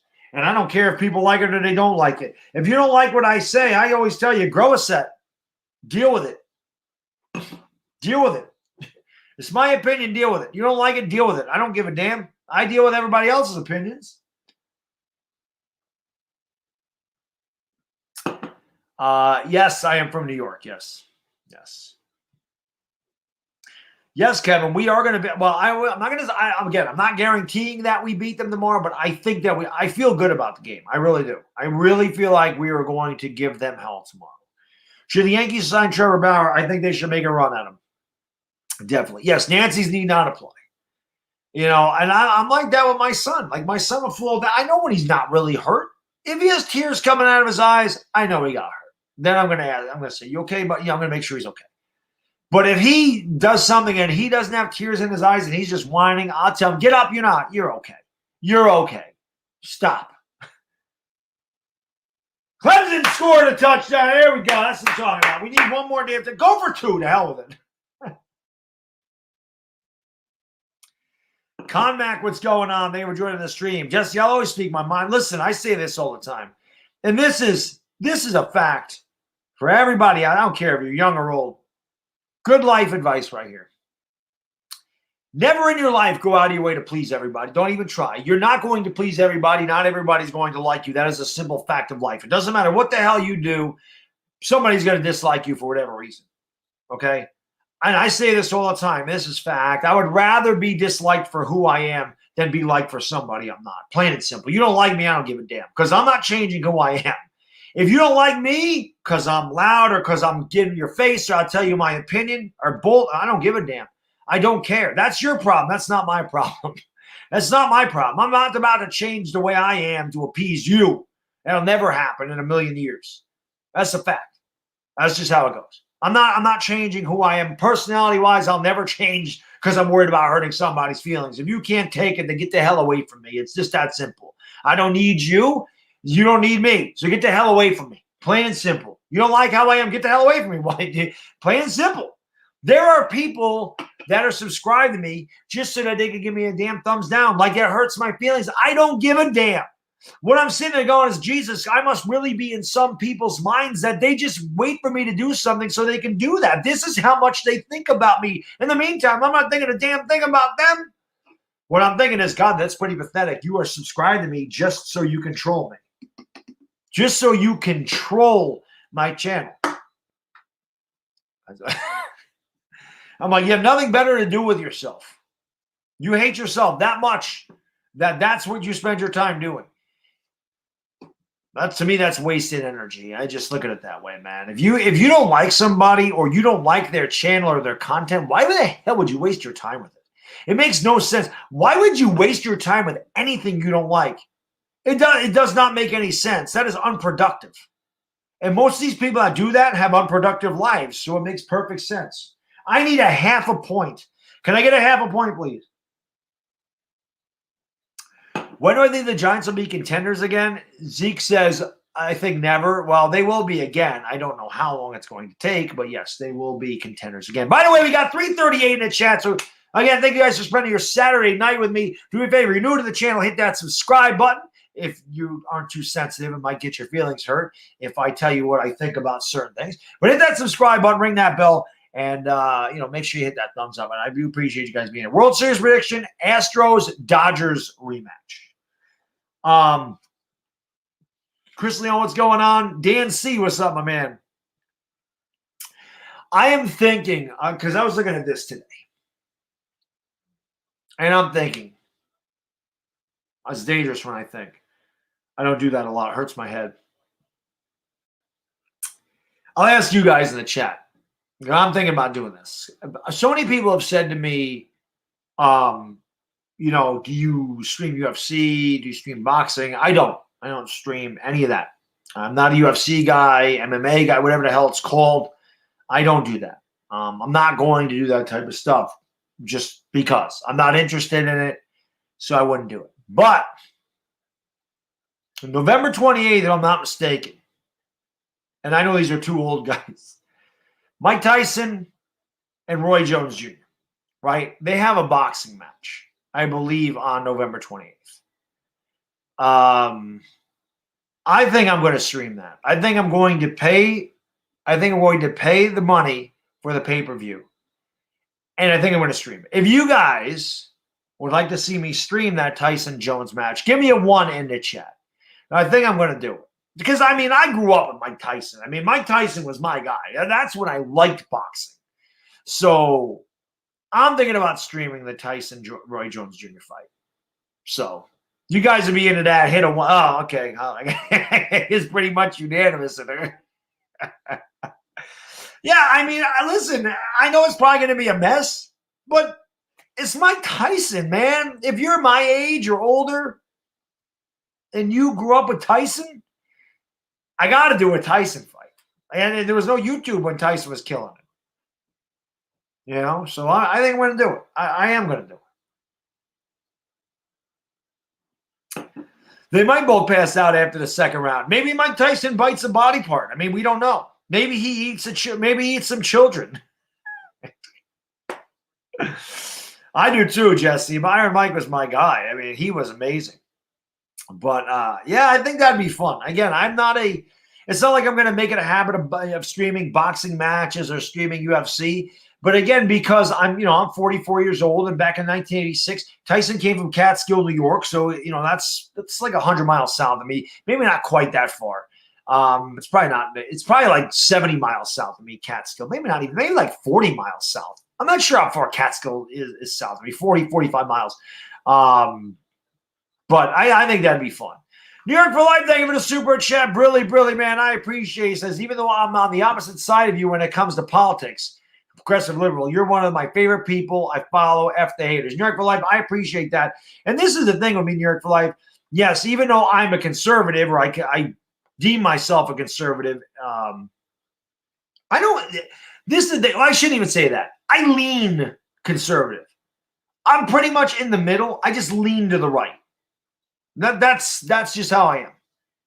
You know, but I don't ever sit there and look down on somebody because of their political views. I don't care. It's just like anything else to me. You disagree with me, that's okay. We don't need to agree on everything. I will listen to you like a mature adult. I may not agree with you, but I will listen to what you have to say. You know what I mean? I'm not going to hate somebody because they like the Dallas Cowboys. I'm not going to hate somebody because they like the Philadelphia Eagles. I'm not going to hate somebody if their political views are different than mine. It's just a matter of opinion. That don't make you a bad person. It just means we think differently. Just like I always think it's funny when I have some asshole come on my channel and say, if you expect them to win all the time, you shouldn't be a fan. Or if you get mad at them to win all the time, you shouldn't be a fan. I wanted to say to him, I didn't even waste my time with the guy, but at the same time, I want to say, if you think that it's okay to lose, then you're not a real fan of a team. Now, how's that? So because this guy accepts losing, he's a better fan than me because I don't accept it. You just root for the team differently than me. That's all it is. That's all it is. Guys want the Giants to go 0-16. I'm not going to tell them you're not a Giants fan. That's just how you want what's best for the Giants, just like I do. But if you think that going 0-16 is going to make us better in the future, I'm all for it. If you think us going 8-8 and winning the division makes us a better team, I'm all for it. I'm all for making the team better. But I have no problem with other people's opinions. That does not bother me one bit. What I don't like is, like I said, when people tell me how to root for my team, that pisses me off. Don't ever tell me how the hell to root for my team. I've rooted for my teams longer than a lot of people have been alive. So don't tell me how the hell to root for. I would never tell you how to root for the team. So don't ever tell me how to root for my team. Well, I mean, who the hell are these people to tell me what the hell I can think about my team? Like I had another idiot tell me, "Oh, if you didn't watch a Yankee game, then you can't talk about the Yankees." Ever hear of DVR? You know how many games I DVR and watch the next day because I don't get a chance to watch it? That's why DVR is brilliant. I used to do that. I tape the game on VHS and watch it back if I had to work or something. So, yeah. Just because I stream the Lakers don't mean I don't watch the Yankees. Don't mean I'm not a Yankee fan. And that's just what it is. LA Lou, thank you for the super chat. Brilly says, that won't be a long stream. Jones is an inflated heavyweight and can't take a punch. One good left hook and Jones is counting sheep. You're probably right. LA Lou, I have to imagine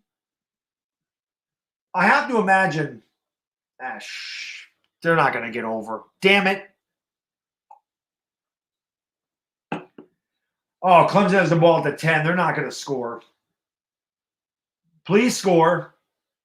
Please score. They're not. I'm surprised they're still running the ball. They could just down it. Clemson's hurrying up. Come on, guys. Vegas is with you. Come on, Vegas. Come on. They're trying to score. Mustard Bus, thank you for the super chat. Brilly. Come on, Clemson. Trying to score, please. They're trying to score. Get it in there. Come on. Why is the official taking so long to spot the damn ball?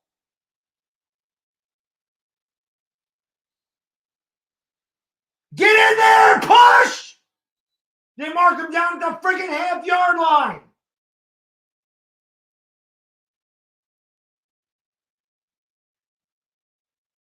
Come on, guys, get in there. Sorry, I'll be right with you. I'll get that 1 second, Mustard Bus. Score a touchdown. Please score a touchdown. They didn't get in. Son of a bitch. I lost by a half a point. Mustard Bus, thank you for the super chat. Brilly. He says, you really giving my Braves zero shot? I don't know baseball other than the Braves, but our pitching looks damn good. And we're scary at bat. I did Mustard Bus. I said you guys would give them hell. And I think that I said that you'd give them hell. And I didn't have a lot of money on this parlay. It was a 3-team parlay. It was $10 to win 60. So it's not the end of the world. It just sucked. I just like to win. I don't care if it's $2 or $2,000. I just like to win. I don't give it. Like when I go to the track and I hit a $6 exact, I'm just happy to cash a damn ticket. I gamble for entertainment. I don't gamble to be rich. But But most of us, no, I'm not saying you don't have a chance. Okay? Braves have a chance. I just think the Dodgers are better. And as I mentioned earlier, I don't know if you were here, you played the Marlins and the Reds. The Marlins and the Reds. Two awful teams. The Reds were terrible last year. The Marlins were terrible last year. The only reason they made the playoffs is because it was a 60-game season and they put 8 teams in the playoffs. The Dodgers are not the Marlins. The Dodgers are not the Reds. They're not. You know, that Dodger lineup is stacked. It is stacked. You are not shutting them out. That's not happening. Thoughts on Skip Bayless? I don't really have many thoughts on Skip Bayless. Who do I want to see win the as far as baseball goes, Martin? The Dodgers. I'm rooting for the Dodgers. Definitely rooting for the Dodgers. I'm not, listen, I know some Yankee fans like I'm not rooting for the Dodgers. I'm old. I was not around in the 50s when they played in Brooklyn. So to me, the Dodgers are not a rival. They play in Los Angeles as far as I'm concerned. Yeah, I know they came from Brooklyn. I know all about the Brooklyn Dodgers. I know all about the center fielders, Willie Mays, the New York Giants, Duke Snyder, Mickey Mantle. They always had that battle. I know all about them bums. I know all about Roy Campanella, and I know all about Jackie Robinson. I know all about Sandy Koufax, and I know all about those guys, Walter Alston. I know all about the Brooklyn Dodgers. But they're not a Yankee rival to me. I did not grow up in that era, so they're not our rival. So I'm rooting for the Dodgers to win it all. I got a lot of Dodgers fans in my Lakers streams. So for them, go ahead. I've said before, I cover Los Angeles and New York. So LA, go for it. LA, there's no LA. New York and LA are not rivals. So I have no problem with them winning it all. I hope they do. I don't want one of the American League teams to win it. I'm not one of these guys that roots for my league. Maybe in football I'll root for the NFC. That's about as far as it goes, depending on who's there. I would never root for my division outside of Washington. I will not root for the Cowboys or Eagles in a Super Bowl. That'll never happen. But the Dodgers, I'll root for them all day. Out of the Jets, Houston, Atlanta, Giants, who gets the number 1 pick? Dean, I'd say the Jets. The Jets are horrendous. They're really bad. If the Giants are picking 4th this year, I hope they pick 1st, if that makes sense. I'd rather pick 1st than 4th, honestly. Can we do StreamYard? I am doing StreamYard right now. I don't know what they're going to do about Evan Ingram. Yes, the Red Sox are our rival. I hate the Red Sox with a passion. Other than that, I really don't hate teams. But I'm certainly not rooting for the Astros, and I'm certainly not rooting for the Rays. There was a video, I forgot what channel it was on, but they showed the Rays trolling the Yankees with the New York thing.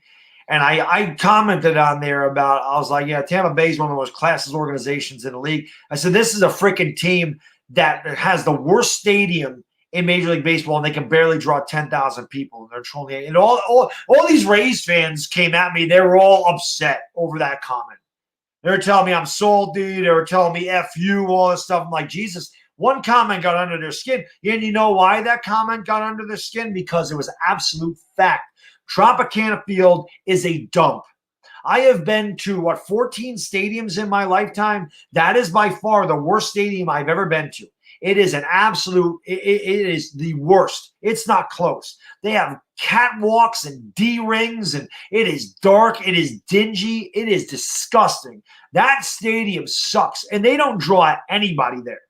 They draw nobody. I went down there to watch the Yankees play, and guess what? I had seats behind home plate for like $75. They can't draw anybody there.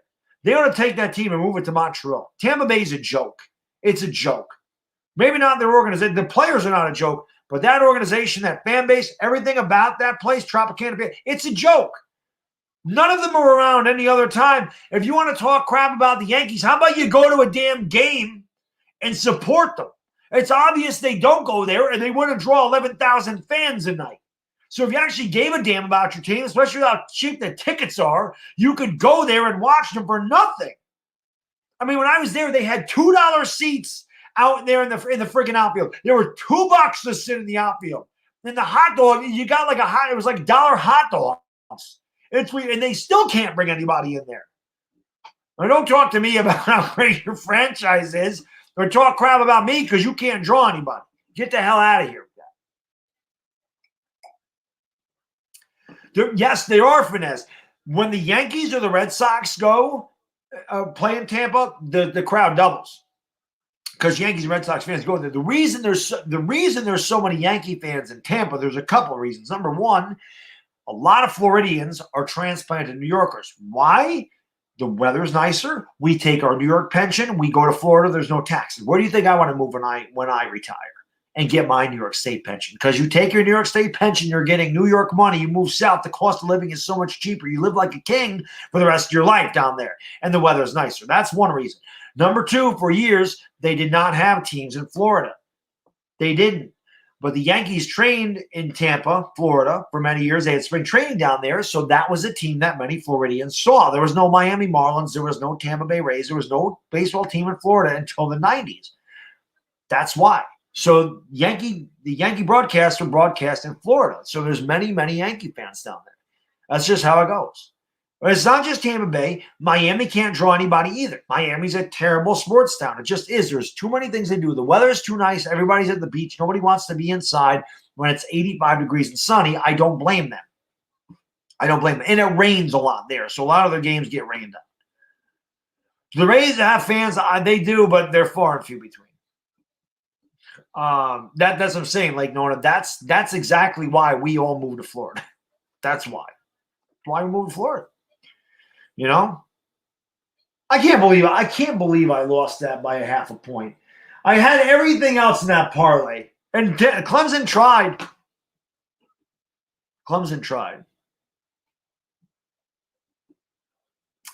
I don't know, man. This might be me thing, but being in New York, I live my whole life in New York. To me, is what I want. That, yeah. No, listen. There's plenty of people that want to live in New York. VCJ, I don't. The weather sucks. 6 months out of the year, the weather's terrible. If we're going to start getting hurricane-like winds up here, I really don't want to be up here. That's one thing that we don't get up here is hurricanes and tornadoes. We don't get a lot of that. We do get nor'easters, which are a pain in the ass. We also get clipper systems, which are a pain in the ass. I hate the New York winters. The cost of living is way too high. The taxes are way too high. And the guy that runs the state is a tyrant. I don't like living here. The fact of the matter is, I work for the state of New York. I'm going to have a New York retirement, New York pension, so I will stay here until I'm retired. At which point, like every other New York State worker, I will take my pension and I will go south and I will spend my money down there. That's what happens. That's what New Yorkers do, most of us, because there's just really nothing good about living here, especially if you're down in the city. My God, I live upstate. It's expensive. I can't even imagine living down there. It's crazy. They would have split the things anyway. Dr. Grave, thank you for the super chat. Really? What up, Baddog? You think we'll get a win this year? The Giants, yes. Giants will get a win this year. After the San Francisco game, I wasn't so sure, but I feel like we're going to win a couple of games. Will Rockers has thoughts on Governor Cuomo. I pretty much explained it earlier. I'm not a fan. We'll just put it that way. I'm not a fan. Do I watch hockey? I do not, Kalen, but I am going to watch some more Rangers hockey this year for sure. Bad Dog, you're going big time. 2 commercials to get in here. You should be able to skip the commercials. They're usually just 5 seconds. Now, if you do watch them through, then sometimes you do get 2 commercials. But unless it's like a 5-second commercial, then it is automatically. But after 5 seconds, I always have the skip. Some guys will not let you skip the commercials. I always allow that option. After 5 seconds, you can skip the commercials. I'm not going to make somebody sit there and watch a 2-minute commercial. It does help me out, but I'm not going to make somebody do that. Mike Fiore, what's going on, man? He says you changed your picture because you had Daniel Jones there. Is that laugh on your thumbnail? I can't see it. Yankees suck, Giants suck, Knicks suck. When will things change? God, Mike, I hope soon, brother. I hope soon. Well, we just got 100 extra people in here. What the hell just happened? This went from like 440 to 543. So if you guys just joined, man, thanks so much. Appreciate it. Do me a favor. Hit that thumbs up. Hit that subscribe if you're new to the channel. I appreciate it very much.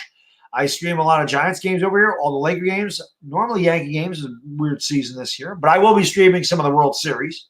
We're going to do that. We're also going to do some collabs, and I make videos probably 5 times a week. So I hope you guys will subscribe, ring that bell, and Like I said, thank you for spending your Saturday night with me. Here's to you. Went to the beverage center again. Got some Kronenberg Blanc. I went into that beverage center looking for Sapporo. The 22s were sold out, as were the 6-packs.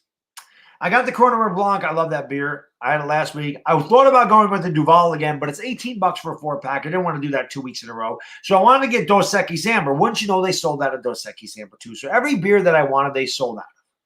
They have Chimay Grand Reserve, which is my favorite. Well, they don't sell it in 4-packs. They sell it in a big corked bottle. I hate beers at corks because the cork always ends up in the damn beer. And it was like $15 for the bottle. Wasn't doing it. Yankees make it. That's why I'm drinking, Mike. I'm guessing you're a Fox News guy. If I watch the news, yes, I do watch Fox News, but I don't watch a lot of news. I don't watch a lot of news. I don't care. I don't like the news. To me, the news is this is the news. Okay, it's all negative. It's all fear mongering. That's what they want to do. They want to scare the hell out of everybody. That's the news' job. Even up here in upstate New York, when we're getting a snowstorm, Vic DiBattista got really big on. Vic DiBattista has been a comedian for many years. He was on MTV Comedy Jam, whatever that was. Back in the day when Mario Joyner hosted it, Vic was on there. Okay, Vic's been a comedian for many years. I don't know how long he's been on YouTube, but his bread and milk video went viral, and that kind of blew him up on YouTube. And the reason that was funny is because he's like, oh, I got to go get the bread. I got to go get the bread. All this stuff, how people panic about bread and milk. You live in New York. You've lived in New York all your life. You know what snowstorms are here. You know we're equipped to handle snowstorms. We got salt. We got plows. We got everything to take care of a snowstorm. It happens here. Every year we get these type of storms. So what the hell are people panic for? Because the media panic. It makes you panic. And then when we have these hurricane winds come through here, they didn't say anything about that. Nobody predicted that to happen. So they couldn't fearmonger you with that. But they do. So I don't watch the news. It's all negative. You don't hear good things on the news. I don't want to listen to negativity. I don't want to listen to it. So I don't watch the news. Ever. I don't like it. I don't like the news. I don't give a damn. I watch sports, man. That's my thing. I watch sports. I watch Seinfeld. And I watch horror movies. That's all I like. Who wants coffee?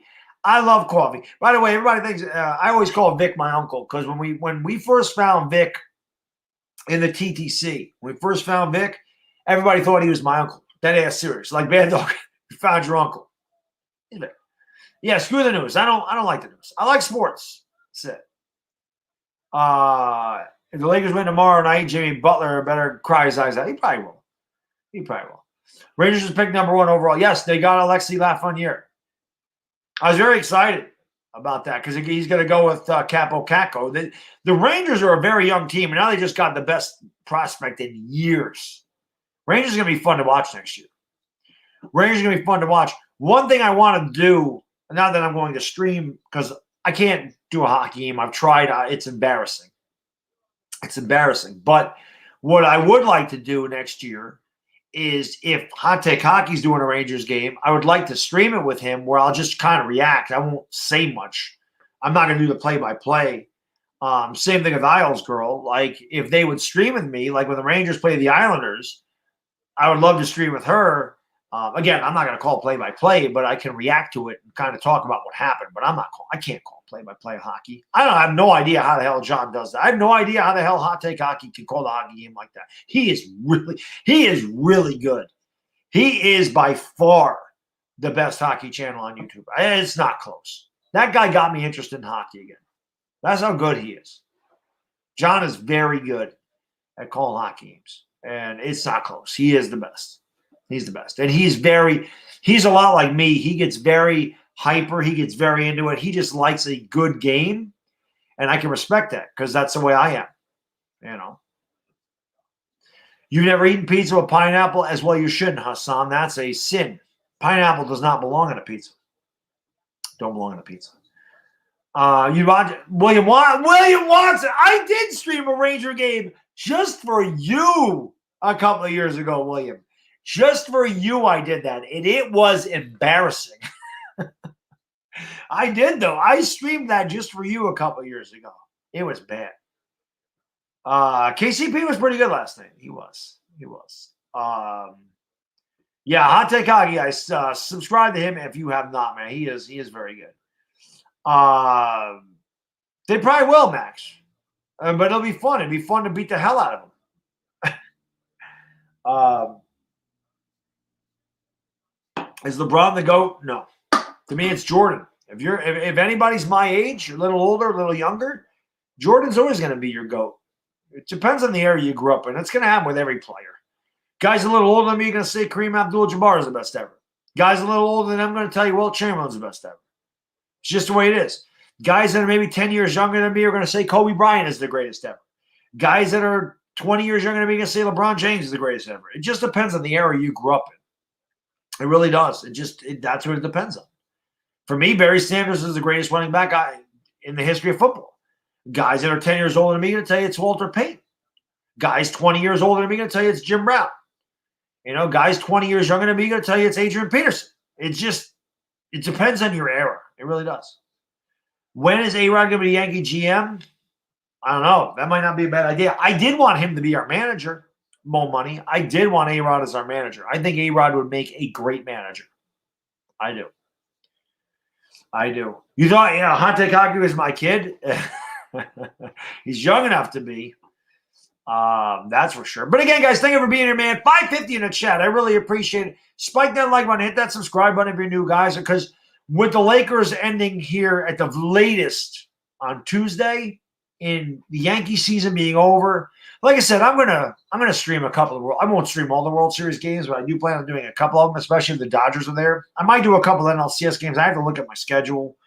If I can fit them in there, I'd love to do a couple of Dodger games.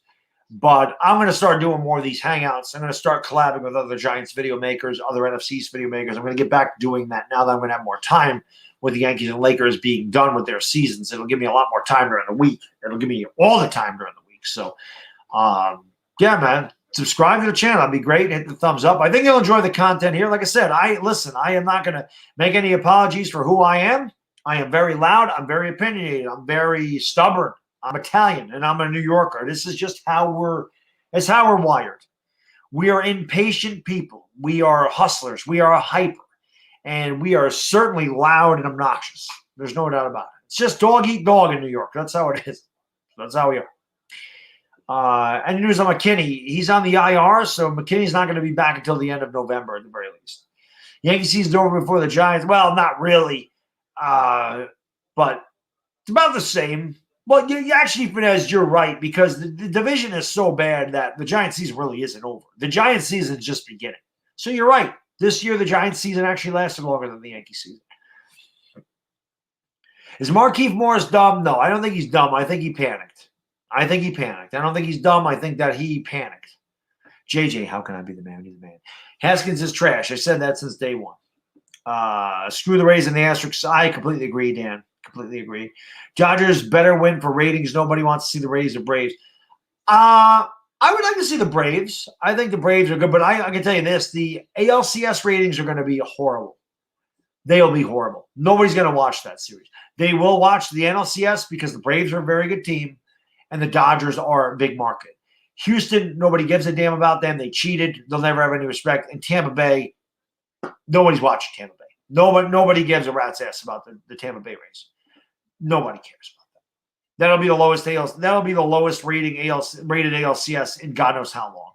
It'll be really bad. That'll be a really bad rating. My cousin Vinny, one of my favorite movies of all time. Last year we did start 2-2. We did. Daniel Jones came and won his first 2 games. We were like, yo, Danny Dimes, man, look out. He's won 1 game since then. Danny Dimes is 1-14 in his last 15 games. We've lost 14 out of our last 15 games. I'm sorry, not 4. We won 4 games last year, so maybe he didn't get the win for. Maybe the win doesn't count for him because he's 3-14 in his career. So maybe the game again. Oh no, Eli won a game. That's right, Eli won a game. So Daniel Jones is 1-13 since then. We do need JT Realmuto. Landon, how can I be the man? Do the man. Who stinks more, Sam Darnold, Adam Gase? Adam Gase, without a doubt. Without a doubt, Adam Gase is trash. If Sam Darnold was on the Cowboys, Sam Darnold would be good. He wouldn't be great. He'd be worse than Dak Prescott, but he'd be better than he is on the Jets. Sam Darnold's not a good quarterback. Make no mistake about it. Sam Darnold regressed his junior season at USC. Sam Darnold was never going to be a good quarterback. I said that from day one, and I stand by that. I will say this. I get a lot of things wrong. I mean, I do. I'm human. I'm not an expert by any means. As Uncle Lou would say, not only am I an idiot, I'm stupid too. But one thing I'm pretty good at is predicting when a quarterback is going to be good in the NFL. I'm usually spot on with that. I'm wrong sometimes, obviously, but I was right about Dwayne Haskins. And I know a lot of people talking about Daniel Jones. Baddog, don't move away from your first instinct because I think you're thinking with your heart, not your head. And that could be true. Baker Mayfield, I thought was going to be great. Baker Mayfield has not been great. I thought Kyler Murray would be an MVP candidate this year. Kyler Murray started out great. Kyler Murray struggled. So I've been wrong about that too. But I was right about Haskins. And I was right about Drew Lock. I don't think Drew Lock is going to be very good. I don't think Will Grier is going to be very good. I was wrong about Lamar Jackson. That's for sure. But Lamar Jackson's still not a great passer. He's just not. Goodfellas or Casino, give me Goodfellas, although I love both of them. Am I a Wentz sexual? No. Do I like Carson Wentz? Yes. But no, definitely not. I hate everybody on the Eagles. Yeah, I live in Tampa, but everyone's a bandwagon. That makes sense. They don't have any real fans down there for this. What's worse, New Jersey motor vehicle or Sam Darnold? I don't live in New Jersey, Mike, so I couldn't tell you. I can just tell you this. Pretty much every freaking motor vehicle out there is going to be worse than Sam Darnold. New York State, even upstate New York motor vehicles is a pain in the ass. Nobody wants to go to DMV for anything. DMV is a mess. It's a mess. Sign Real Muto, Bauer, Extend DJ, Mo Money. I could not agree with you more. And I think I'm going to start doing Yankee videos like that. Talking about guys that we have to sign, talking about guys we have to extend, and things like that. So I think I'm going to start doing videos. Not now, but maybe like in January. I'll start bringing those up. When's the next Talking Nonsense? I got to talk to Chris. We haven't done that in a long time. Chris's birthday's in November, so maybe then. I don't know if Chris will do a birthday stream, but maybe his birthday or something we can do a stupid talking. I know we did it on my birthday, so why not? You think Jones is a problem or the O-line? I think they go hand in hand, Tanner. I think that the O-line is a problem, but I think Daniel Jones, like I've said earlier in the stream, I think his pocket presence and decision-making has been very bad. So I don't think that helps. No, you shouldn't play. You're playing Jones. Yeah, I would. I think Daniel Jones is going to have a good game tomorrow. Dallas stinks. If we can't score at least 24 points against Dallas, our offense is a disaster. I mean, it's been bad anyway. But if they can't get it together against that defense, which is allowing 36 points a game, if Daniel Jones is a bad game against Dallas, people really need to be concerned. I know people like to make excuses for Daniel Jones. I'm not that guy. But I think even the biggest Daniel Jones supporter is going to have to, at that point, say, okay, we stink. But some guys are just going to keep saying it's not him. The eye test has a lot to do with my opinion has to do with the eye test. It has nothing to do with analytics. It has nothing to do with talent. It has to do with what I see in the field. Some people are going to agree. Some people aren't going to agree. It is what it is. Nobody's right. These are all opinions. So nobody is right. Opinions are just opinions. My man, Darnell, big money. What is going on, brother? Good to see you, man. It's been a long time. Hope you're doing well, sir. It's been a long time since I see my man, Darnell. What's going on, brother? L.A. Lou, thank you for the super chat. Really, Florida should not have hockey. Makes no sense. L.A. Lou, I think Florida shouldn't have anything, to be honest with you. Maybe football. But, yeah, why they have hockey there is beyond me. It's a cold weather sport, man. No, Darnell, I don't think that we bench Daniel Jones at any point. There's a difference. Kyle Allen is a young guy. Kyle Allen could be the future of the Washington football team. Dwayne Haskins is obviously not. And I said Dwayne Haskins was going to struggle. They could say this is Jay Gruden's fault and everything else. They could talk about he's put in a bad situation. But Ron Rivera is not a quarterback guru. Cam Newton did not have great quarterback numbers. Cam Newton threw for 4,000 yards once in his career, his rookie season. He threw for more than 24 touchdowns once in his career, his MVP season in 2015. That was it. He threw 35 touchdowns that year. He never threw more than 24 in any other year. His passing numbers are subpar. The reason Cam Newton was great is because Cam Newton could run. Well, Haskins can't run like Cam Newton. And Ron Rivera's a defensive guy. Washington was going to suck, plain and simple. So he wasn't going to be good. So Kyle Allen could be the future. We have Colt McCoy. Colt McCoy is not the future of the New York Giants. We're not trying to take a look at our future quarterback. So benching Daniel Jones makes no sense. That's really what it is. Daniel Jones, we're all or nothing with him. He has a bad year. We go after Trevor Lawrence. He turns it around. He's a quarterback of the future. That's really it. That's really the way it goes. What's going on, Everett? Thank you for joining the stream, man. Appreciate that. Can you entertain and get in a Zoom and brawl two other Cowboys fans for a vid? I can do that. I could ask Chris about that. I don't know if we brawl, but I've definitely worked with Cowboy fans. I love it. Darnell Big Money, thank you for the super chat. Brilly. He says, my dog. Darnell, you the man. Thank you so much, brother. Much appreciated, my man. Much appreciated. Yo, the real 3reality. What's going on, brother? How you doing, man? Thank you for joining the stream. Cam Newton is a pocket passer, is mediocre, but Belichick knows that. Yeah, Belichick would know how to use anybody, Playboy. That's why Belichick's the GOAT. Belichick would take Daniel Jones and make him into a Hall of Famer. It's a fact. He just knows what to do. That's why he's the greatest coach of all time. It is what it is. Greater Yankee, Derek Jeter, Mariano Rivera. Mariano Rivera. I did a top 10 Yankees of all time list. I had Mariano 5. I had Jeter 7. So Mariano to me was the most important. But and this will speak to it, guys. Yankee fans out there, I always said Mariano Rivera was the most important piece of those 5 championship teams from 96 to 2009. Look at Aroldis Chapman. Look at the difference. Mariano Rivera came in. Yeah, he's human. Yeah, he lost the game in 2001, Game 7. I get that. Okay, it is what it is. The guy lost one postseason game his entire career. His postseason ERA was 0.80. It's the lowest ERA in the history of postseason baseball. Yes, I get that he blew Game 4 against the Boston Red Sox in 2004 ALCS. He did not blow Game 5. That was all on Tom Gordon. Mariano Rivera gets credit for the blown save because he came in first and third, nobody out, and he gave up a sac fly to Jason Varitek, and he got all 6 outs. It's really not on him. It's on Tom Gordon.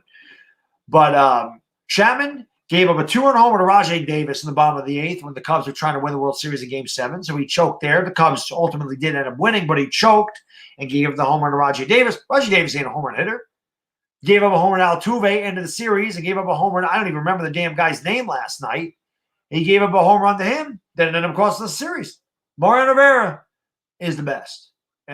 He's the main reason. So my top 10 Yankees of all time, if I'm not mistaken, Babe Ruth, Mickey Mantle, Lou Gehrig, Joe DiMaggio, Mariano Rivera, Yogi Berra, Derek Jeter, and then I don't remember.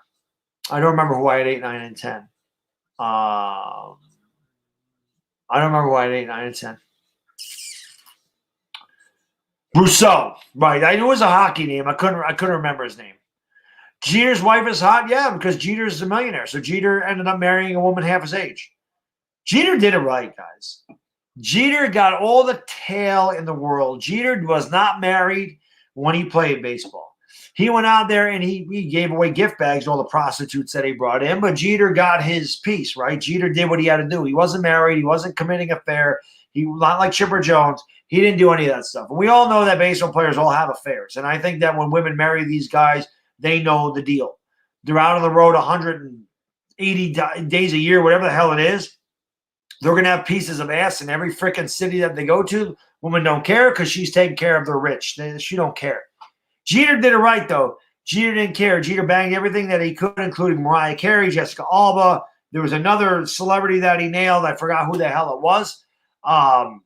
He did it right. And then when he retired, he said, well, now I'm going to settle down. I'm going to marry a woman half my age, and that's who I'm going to live out my life with. He knew what the hell he was doing. He ain't stupid. Steve Albany definitely was on the list. I didn't have Bobby Mercer. I might have had Thurman on that list, Vance. I don't know. Robinson Cano, definitely not. Did I have Bernie? I did not have Guidry on there. Mattingly was on there. I had Mattingly on there, Vance. No, A-Rod's with J-Lo. Jeter's not with J-Lo. A-Rod's with J-Lo. DiMaggio was number 4, Lenny. DiMaggio was 4. Gehrig was 3. Mickey was 2. Babe Ruth was 1. Whitey Ford is number 8. Whitey Ford is number 8. I had Whitey Ford on that list. Whitey Ford is on that list.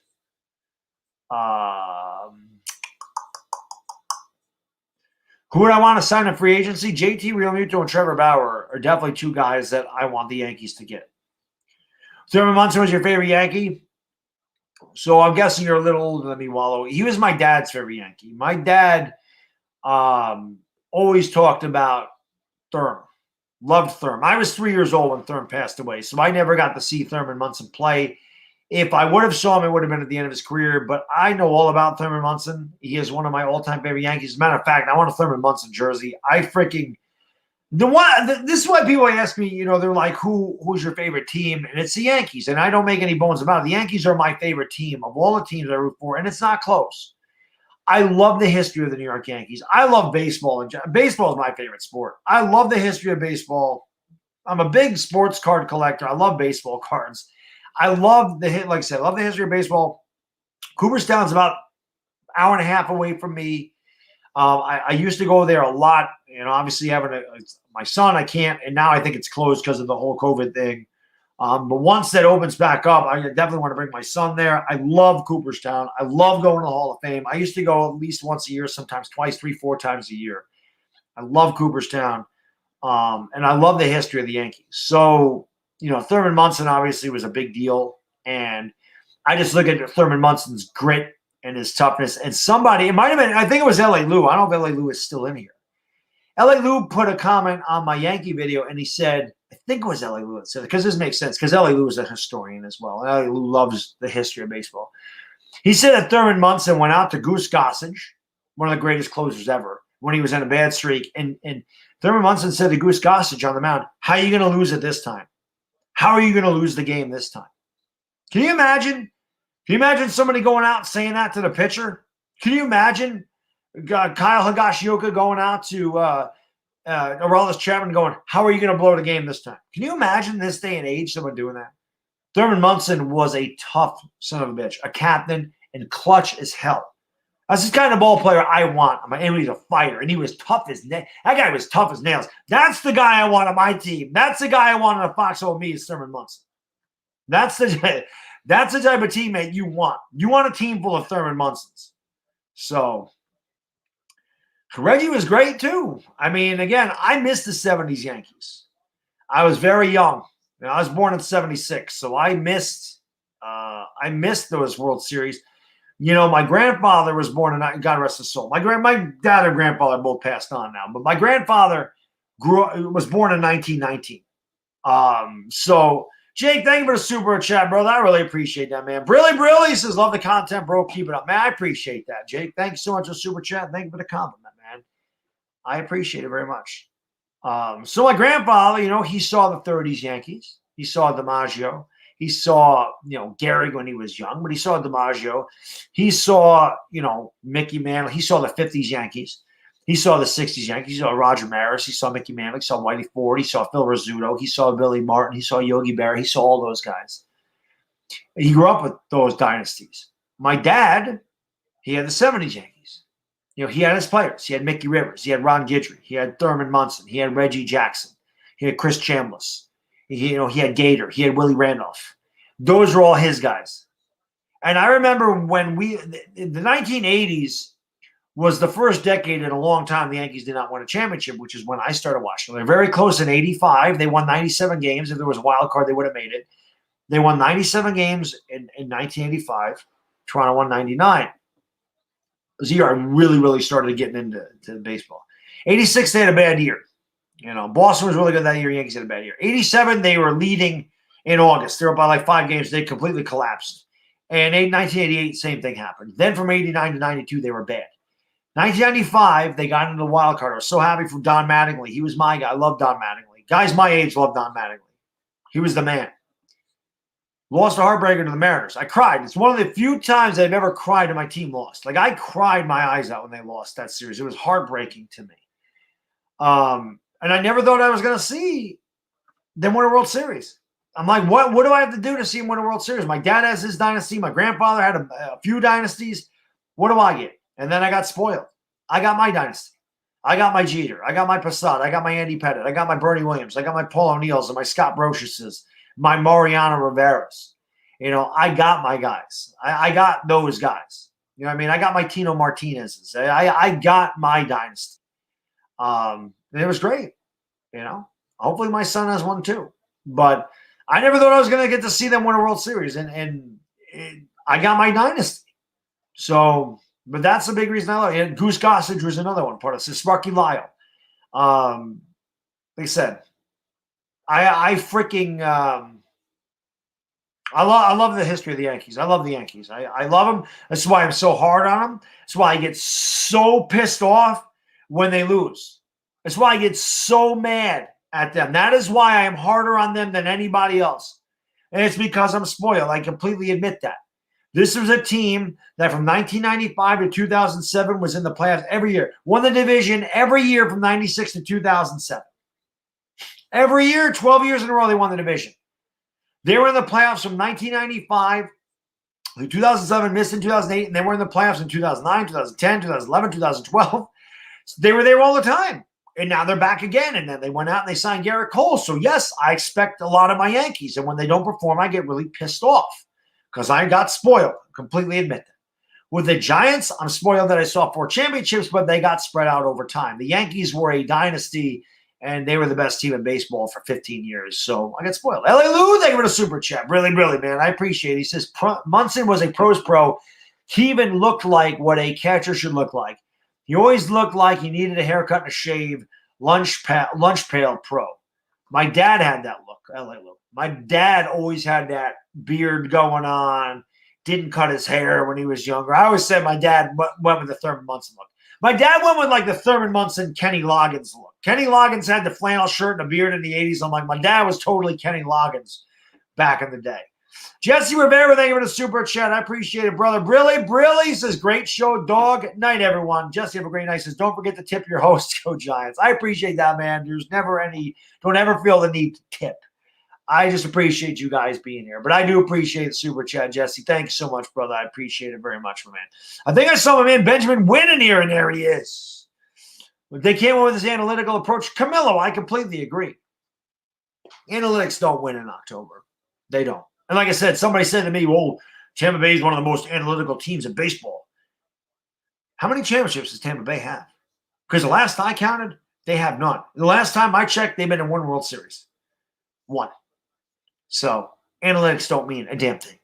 Hitting the ball and putting the ball in play means everything. Driving in runs is important. I don't care how you do it. Driving in runs is important. Putting the ball in play, a lot of things can happen. When they measure exit velo, when they talk about average exit velo, I always say, does that include strikeouts? Because I think it should. Because if you're not putting the ball in play, your exit velo should be 0. I don't give a damn how hard you hit the ball. If you're striking out 200 damn times a year, how many times you actually put the ball in play? So count it all. Add the strikeouts to guys with exit velo, and let's see where they really are. I don't care about barrels. Like, who the hell talks about when you hit the ball on the barrel of the bat? I don't give a damn. I would rather get a freaking jam shot, broken bat, duck snort that dunks over the first baseman's head and drives in 2 runs than a guy that barrels up a ball and hits it 112 miles right at the shortstop. I don't give a damn how hard you hit it if you hit it right at the shortstop. I don't care about how hard you hit it. I care about where you hit it. Analytics are freaking stupid. I don't know how many damn times I have to say that. Rant is over. It's so dumb to me. I don't care how hard you hit the ball. I care where you hit the ball. If you're hitting 167, do you really think I give a damn that you hit the ball hard? How about you try dropping down a bunt against a shift and get an exit velo of like 47 and get on base? That's what I think. Richard Cranium, what is going on, my man? Good to see you, brother. What up, dog? How you been? Glad to finally catch Richard. Good to have you, man. One of my favorite names on YouTube. Richard Cranium. Put it together, guys. Put it together. It's pretty funny. I like that name. Yep. Is it PFF Analytics? I don't go by PFF. I don't know what PFF is. Pro Football Focus, they're a joke to me. They're a joke. I don't look at analytics. I don't look at statistics for the most part. Sometimes I will use statistics for an argument, but for the most part, I always say statistics are for fantasy football losers. Statistics don't mean a damn thing. Winning means everything. But I don't look at PFF. I use my own eyes. That's what I use. I use my eyes. I look at the eye test. Guy either has it or he doesn't. You can tell. You can tell. You don't need analytics to tell you that. You can look at Gary Sanchez and goes, this guy absolutely sucks, and he's lazy. I don't give a damn how many home runs the freaking guy hits. The guy hit 147 this year. The guy's hit 200 over the last 3 years combined. He's had the most pass balls and wild pitches in Major League Baseball in the last 3 years. He can't throw anybody out. He doesn't run hard to first base. He sucks. I don't need analytics to tell me Gary Sanchez sucks.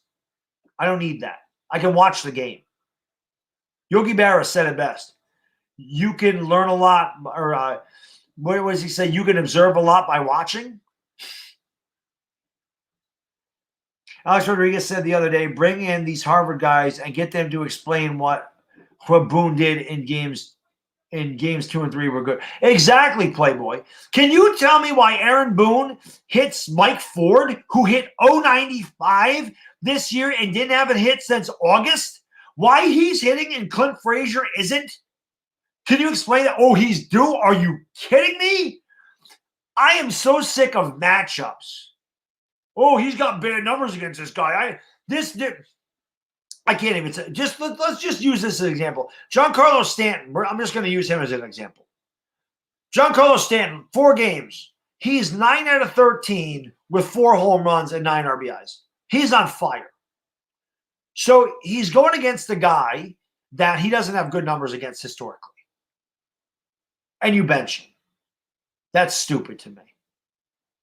What happened in the past is in the past. Maybe when Giancarlo Stanton faced this guy, he was in a slump. That happens to ball players. Maybe he didn't see the ball good. Maybe he just had a bad day. Maybe he went 0 for 4 and he smacked the ball really hard. They look at exit velo off a pitch or two. Is this something else that they look at? But say he had a bad day or he was in a slump where he wasn't hitting, no matter who the hell was pitching. All those do is tell you what he's done against that pitcher in the past. That doesn't tell you what he's going to do against him in the future. If he's 9 out of 13 with 4 home runs and 9 RBIs in his last 4 games, it means he's seeing the ball well. He's letting the ball travel deep. He's not out in front of the ball, and he's smacking it all over the place. I want guys who are hitting in my lineup. I don't worry about who the hell they're hitting against. That is so dumb. A guy would hit 2 freaking home runs in a game, and the next day Aaron Boone is benching him. Why? And why do we continue to trot Gary Sanchez out every freaking game? Oh, he's due. He can hit a home run. He can run into one. Stop. Analytics want to make me pull the rest of my hair out. I started losing my hair right around the time I got married and analytics got introduced into baseball. You put it together. Exactly, Pumpkin. Exactly.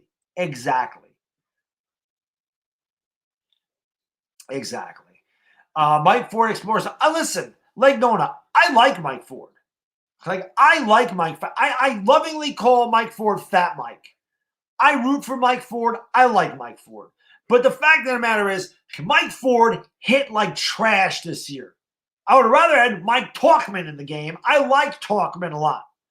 Talkman should have made the damn playoff roster. Why he didn't is beyond me. He should have made the playoff roster. I like Mike Talkman. I like Mike Ford, but Mike Ford ain't the play there. It's Clint Frazier all day. He can hit. Mike Ford can't hit right now. Kyle Higashioka was decent. I was glad that they started him 4 out of the 5 games, Lake Nona. But what happened? They pinch hit for Higashioka, right? Or they pinch ran for him, whatever the hell it was. And Gary Sanchez ends up behind the plate, and he gives up the damn home run because they just kept calling the damn fastball. Even though Brousseau was on that fastball, they kept putting down the number 1 sign. He kept fouling him straight back. The dude's on the fastball. But Gary Sanchez, put the fastball down. How about you throw a damn split finger fastball or a slider? The guy's on your fastball, throwing off speed pitch. It is not difficult. LA Lou, thank you for the super chat. Really appreciate them. He said the analytics and Moneyball were created so small market teams could compete against the bigger teams. They get competitive, but they don't win anything. Exactly. The Oakland A's, perfect example. The Minnesota Twins. Well, although the Twins have hit a lot of home runs, but perfect. The Twins have lost what? 18 straight playoff games? Have they lost 18 straight playoff games, if I'm not mistaken? Right? Cleveland Indians, another team. They're good. Analytics work in the regular season because you are just going to beat bad teams. Talent eventually will win out. But when you start playing against other good teams, analytics don't win those games. Paul O'Neill said that a million times. Analytics do not calculate in October. Even Michael Kay don't like that. Michael Kay asked what the hell Aaron Boone was doing when we started Deivi Garcia game 2 and that went to J-Hap. What the hell was that? Michael Kay said Aaron Boone is trying to, I'm smarter than everybody. Look at me. I'm going to start Deivi Garcia and I'm going to bring in J-Hap because I'm going to make Kevin Cash take all of his lefties out of the lineup. Well, it didn't happen. Michael Kay got it, and I don't even like Michael Kay, but I completely agree with Michael Kay on that. They know. These guys that have been around baseball forever understand it. I love David Cone. David Cone is a guy that I could go out and have a beer with. I know David Cone likes to party. I know David Cone would be the coolest guy to have a beer with. But him and his damn sabermetrics drive me crazy. When Cone pitched, Cone did not go by sabermetrics. Cone did what he had to do to win games. Cone was a great pitcher. And at the end of his career, he started to develop other ways to get batters out. But he was never an analytical guy on the mound. Right? I don't know. Yeah, I think the Twins have lost 18 in a row. Can anyone name one person the last 3 innings of Game 5 that was clutch? For the Yankees, no. Dallas still stinks. It's a funny name. I got to be a Philly 500 guy. Max Russo says Mike Ford should have played the whole playoff season, future of the team. And Boone didn't play him last night because he knew he should have played instead of Voit the whole time. But Luke Voit had a bad series. Luke Voit took accountability for it.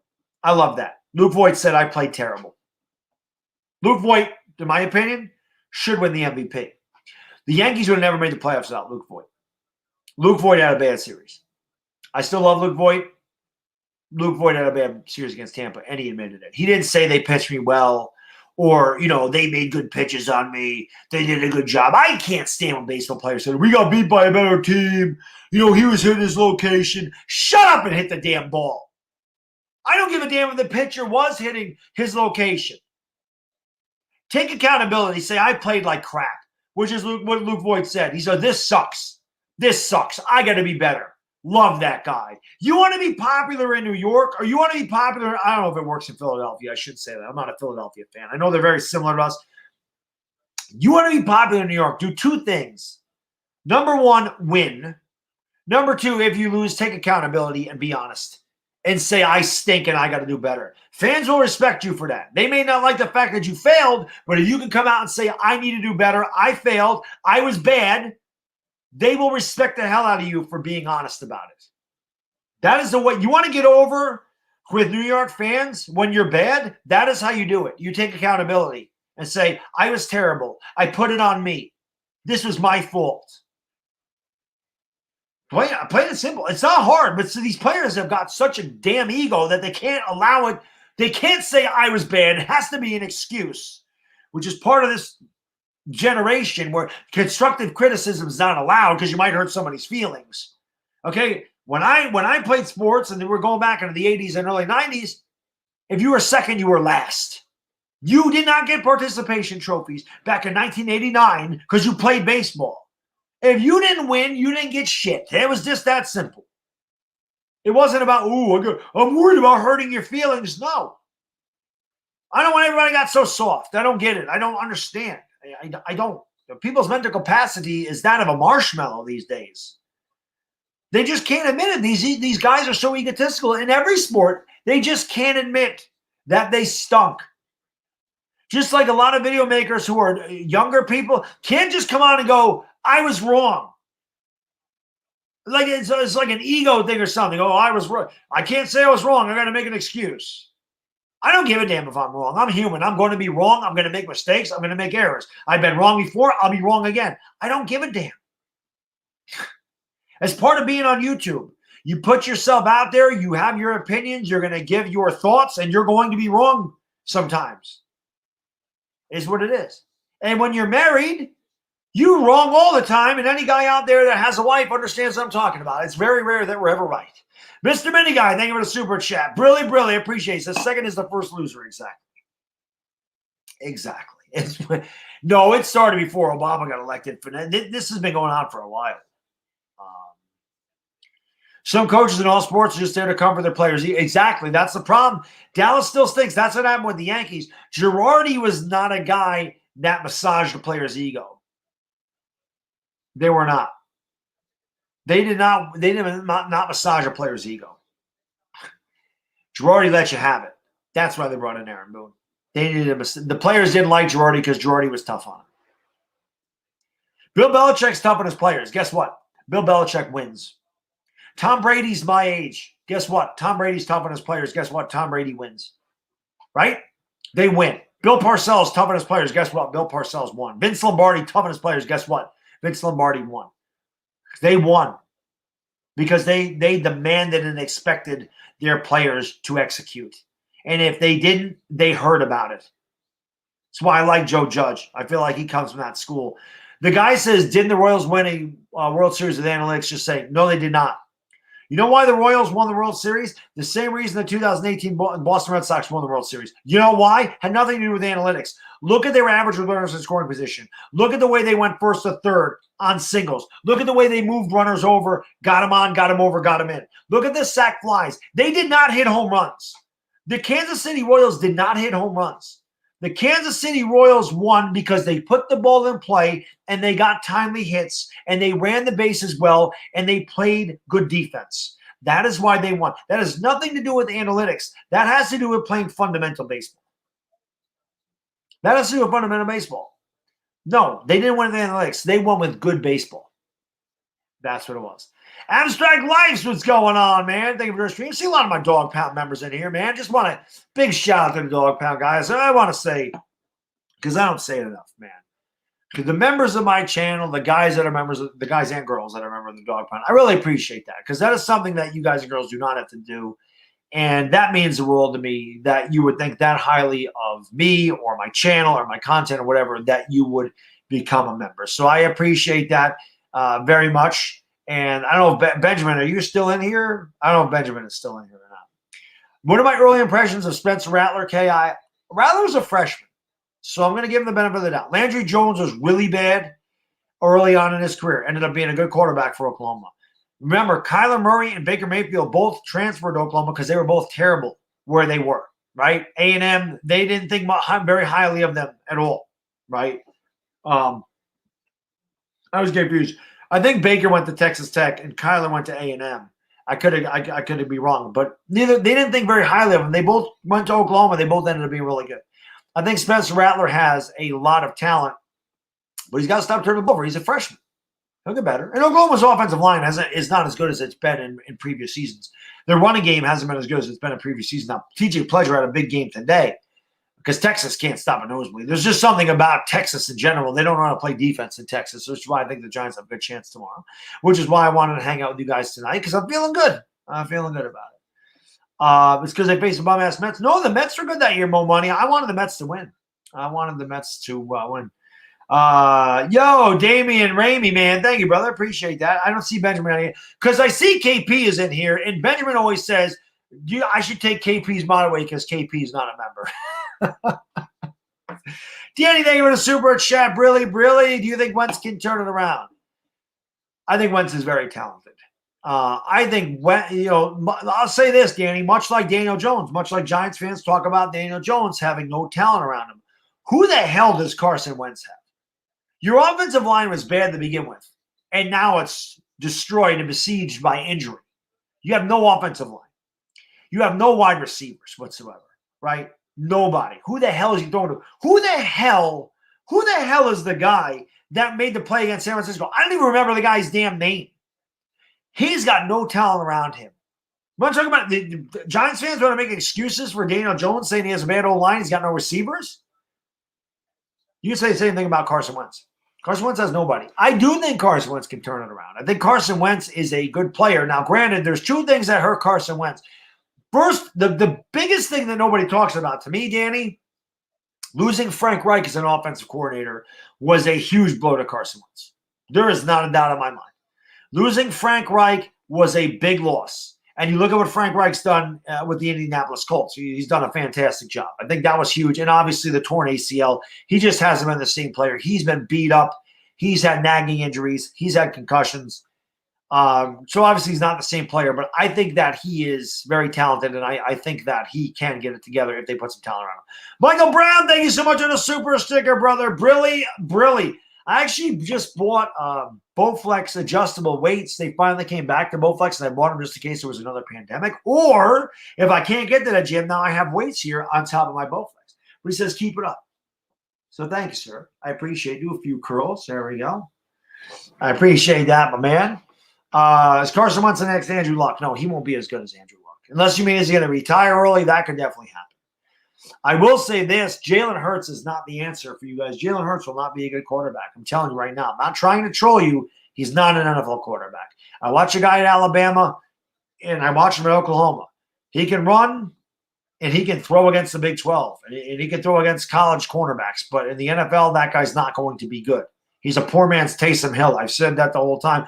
And like I said, I've talked to other Sooner fans. They don't like him either. Uncle Lou don't like him. No, he's not a Sooner fan, but he's a big college football fan guy. Oni Kuno don't like him either. Jalen Hurts ain't the guy. You watch the way Eagle fans reacted to Jalen Hurts. There's a reason they reacted like that to him. I don't know why they took him anyway. Why are you drafting a backup when you just signed Carson Wentz? If Carson Wentz was at the end of his career, I get it, but they just gave him a $128 million contract, and the cap hit on him next year is like $56 million, so they can't do anything with him. I don't know what that was about.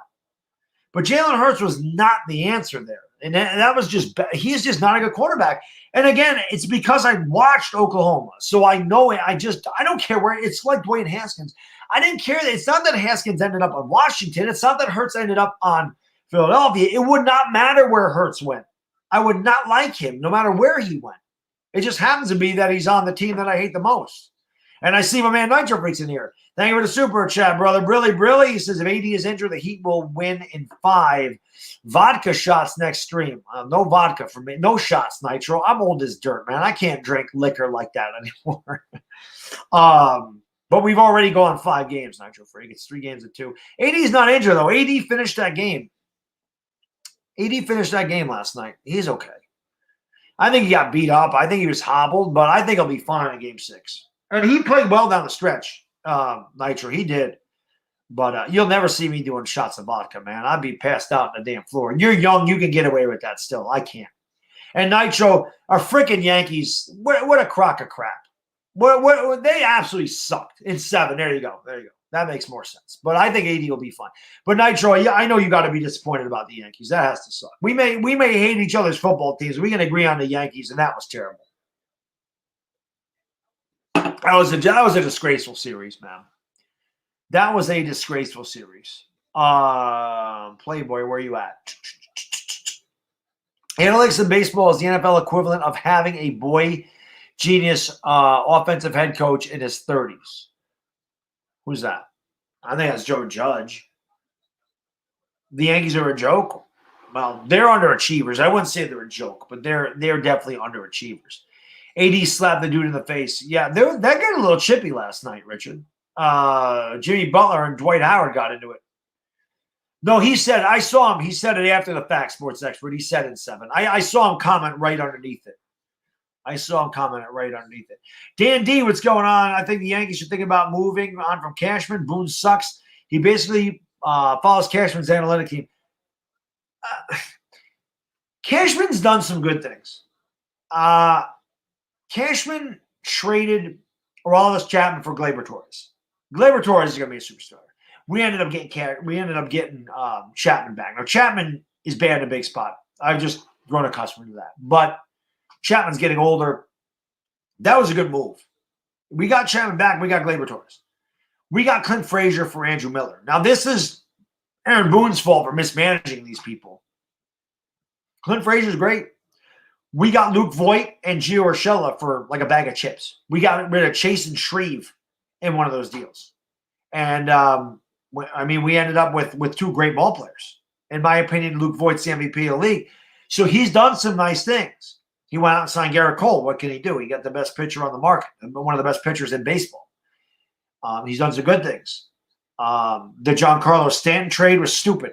Like, there was no reason to bring in another right-handed power hitter here when our whole lineup is right-handed power hitters. The fact that they haven't got rid of Gary Sanchez yet is beyond me. The guy sucks. Doesn't belong here. Signing Jay Happ to an extension was stupid. Trading for James Paxton was stupid. He's done some bad things. He's done some good things. Mike Talkman is also a pretty good player that we got for nothing.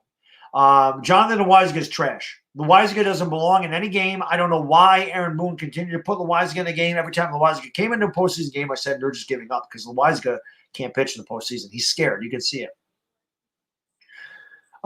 He says, I'm disappointed. Yes, not as bad as a losing 162-game season. I've seen 5 titles in my life. It's not that bad. We need pitching.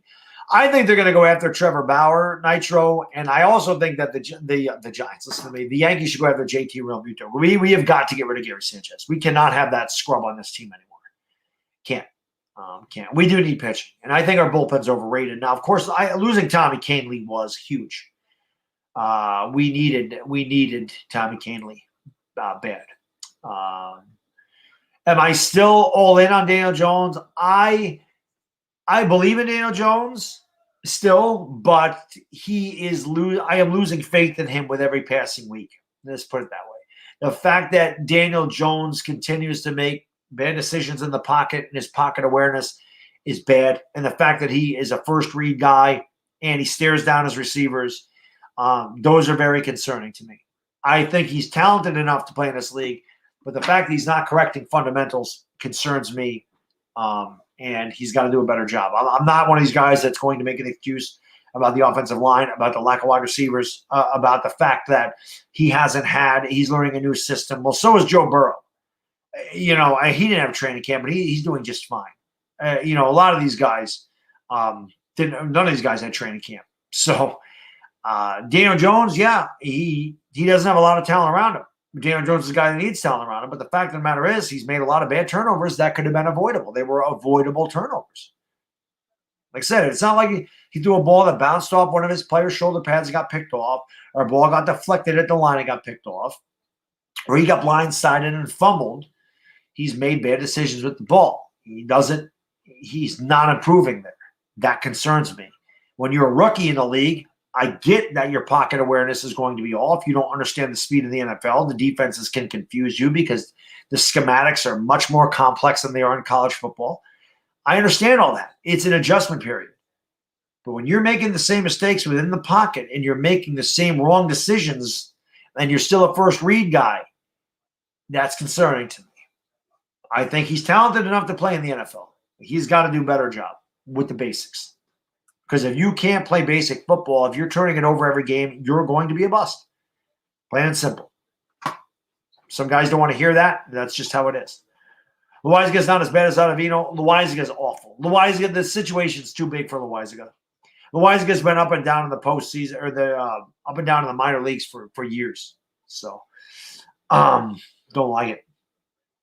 I did see that, Dan D. I mentioned that earlier. I saw it on one of the channels that they did that with the Yankees, and I went there and I commented that the Rays are a very classless organization, and this is a team with the worst stadium in baseball that can barely draw 10,000 fans a game. And a lot of Rays fans didn't like that, but they didn't like it because it was true. They didn't like it. They didn't like that because it was true. I don't know what else to say. Yeah, exactly, Sacred Dust. Exactly. He does fumble too much, Playboy. Yep. I agree, Richard. Burrow is very good. And I mean, Justin Herbert's another one. Justin Herbert is playing very well for the Chargers. I know a lot of people probably don't get to see the Chargers when I'm nationally televised, but Justin Herbert is doing a very good job for the Los Angeles Chargers. That's another guy. He's a rookie. He never had a training camp. He's coming into the NFL. Justin Herbert's doing just fine. You got to stop making excuses for these players. I think guys that make excuses for the players are younger guys. I think guys my age and older ain't making excuses. I think we're just going to say you need to do better. That's plain and simple. Thoughts on Mike McCarthy? I think that he and Andy Reid, I think they could have a good time, a big battle as far as a buffet eating contest, William. I think that Mike McCarthy started to get the uncontrolled gut. You know what I mean? When you have the controlled gut, it stays above your belt buckle. When the uncontrolled gut happens, the gut starts to hang over the belt buckle. So I think that Mike McCarthy is borderline uncontrolled gut. I think that's what you're looking for, William. And yes, Mike McCarthy has a few extra lbs. Not quite as bad as Andy Reid yet, but certainly on pace to catch up to Andy Reid. William. What's going on, Nathaniel 30? We'll be back for the Lakers tomorrow, my man. Chargers are a solid team. They got Keenan Allen. He's great, but my point is Justin Herbert's a rookie. Justin Herbert is doing just fine.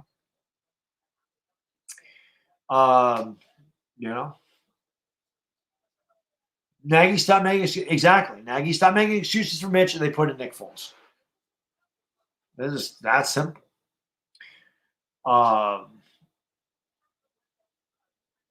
Justin Herbert's quarterback of LA Chargers, and Burrow is the Bengals. He is on pace for that. If the Lakers and Giants lose tomorrow, I don't know what I might do. Well, the Lakers will win tomorrow. But remember when Sanchez looked like an MVP candidate ever since Boone made it? Yes, I know you mentioned that, Dan, and that is a great point. Girardi's a catcher. And when Girardi was there, Gary Sanchez was an extremely dangerous hitter. And I think that Joe Girardi was very tough on Gary Sanchez and made him a better player. Gary Sanchez is lazy. He is lazy as hell. You can tell by his defense. You can tell by the way he runs the ball out. He's an extremely lazy player. Girardi had to light a fire under his ass, and he got him to perform. Aaron Boone allows this crap to go on. Aaron Boone allows him to be lazy. Aaron Boone puts him in the lineup every day. So Gary Sanchez knows no matter how bad he is or no matter how much his lack of hustle hurts the team, Aaron Boone's going to continue to put him in there, and Aaron Boone's not going to say anything. So I think he's regressed enormously because of that. Aaron Boone was a crappy ball player. And again, I don't know if it's L.A. Lou that said this or not. It might have been somebody else. I don't think it was L.A. Lou, actually. But somebody said it himself. And there's no excuse for Aaron Boone. Aaron Boone comes from a baseball family. Brett Boone is his brother. Bob Boone was his father. And his grandfather played too. And I forgot his grandfather's name. But they played baseball. He should understand baseball. He was a crappy hitter. He was a choker in the big spot. I know he hit the home run against the Red Sox. I understand that he ran into one against Tim Wakefield. It's still one of the greatest moments of my life. I'll never take that away from Aaron Boone. But in Game 4 of the World Series that year, the Yankees had the bases loaded with one out in the top of the 11th. All he's got to do is push a run across. We go up 3-1 in the series, probably win it. Said he strikes out. We end up losing at the bottom of the 12th. And things are never the same. He was terrible for the Yankees. He was a terrible ball player. He's a terrible manager. Plain and simple. You could pull a guy out of the stands. They could win 95 games with the talent on this Yankee team. It's plain and simple. Yes, Terry, I am going to bring Ivana back. What's going on, Batgirl? Nope. My voice isn't hoarse. I'm just not screaming tonight. Talking in my normal voice. You just don't normally hear that on a sports stream because normally I'm very hyper and I'm very energetic and I'm very mad or excited. But nope, this is my normal voice, not hoarse. I want to see our defense get some interceptions. But yes, that would be awesome. Giants can win later today because the Cowboys did. Yeah, well, Everett, that's why I think that the Giants can win. Because I think the Cowboys' defense is that bad. Andy Reid could eat a horse. Yes, he could. He probably has, William. Probably has. My girl Batgirl's in that. Always good to see Batgirl. Hope you're doing well over there in St. Petersburg, Russia, Ksenia. Always good to see you. Gary Sanchez or Greg Bird? Give me Greg Bird all day. I hate Gary Sanchez. And you guys know how much I hated Greg Bird. You know that. Mo Money, you know that. That's why you said that. I can't stand Gary Sanchez. I can't stand him. Winning, yes. Giant upset tomorrow. Let's do it. Let's do it. I'm in. If you guys haven't subscribed to the channel, do me a favor, man. Again, thank you so much for joining. We had another great crowd tonight, man. I appreciate it. Hit that thumbs up button. Hit that subscribe button if you're new. I'm going to go to 1 o'clock tonight. The crowd is still in here. We still got 450 people in here. It's Saturday night. I don't get to do a lot of these hangouts. Now, I will be able to do more. Now, the Lakers will be done on Thursday. I'm sorry, on Tuesday, the latest. So I'll be able to do more of these. But it's been a while, so I'll hang out for another half an hour. I know that makes some people happy. I think that's KP always asking if I can go another half an hour. So I will. What's going on, Lake Nona? Give me Chase Headley over. God, remember Chase Headley? Sucked. Johnny Kelly, what's going on? Time is the Giants game, 4:25 New York time, Ksenia. I don't know what time that is in St. Petersburg, Russia. I don't know how far ahead of me you are. But 4:25 New York time tomorrow. I don't care if we lose the rest of the games this year. I just want to beat the Cowboys. I feel the same way about any team in our division. I used to be a big Gary Sanchez fan, and I was willing to give him another chance, but I'm done with him. He's horrible. Yeah. Listen, Dan, I think every Yankee fan, and myself included, was singing the praises of Gary Sanchez after 2016 and 2017. This is the guy that hit 20 home runs in like 60 games in 2016. He hit almost 300 in 2017. He hit 35 home runs, and he missed 6 weeks because he had a bicep strain at the beginning of the year. And I remember this because my son was just born. I was in the hospital, and my son was just born. This was April 7th, 8th, 9th of 2017. And I remember they were playing the Orioles. And he hurt himself in that first series against the Orioles. And he missed 6 weeks. And he still had an amazing season. And he was great at throwing out runners. He had one of the highest percentages of throwing out runners trying to steal. And then Aaron Boone came in and it all went to shit. It all went to crap. He was terrible. He's been terrible ever since. And I've given up on him. I think he's done. I think it's in his head. And the fact of the matter is, he doesn't try. That's his problem. He's not a hard worker. And I can tell you this because I've said this before. Okay, you can believe me, not believe me. I don't care. I've met Tommy Kahnle. Tommy Kahnle is from Latham, New York. Okay, Latham, New York is about 15 miles south of me. He went to Shaker High School. Tommy Kahnle went into the card shop that I visit a lot, and there was a part owner in it. And he went there a couple of years when he was a minor leaguer for the Yankees. We had him come in and sign autographs because, again, he's a local kid in the offseason. And, any proceeds he got for autographs, he donated it all to JDRF. So I had a chance to talk to Tommy Kahnle. Nicest kid you ever want to meet. Very humble, very down to earth. He likes the Eagles, which I still can forgive him for that. He's an Eagles fan. Tommy Kahnle's an Eagles fan. He's a Notre Dame fan.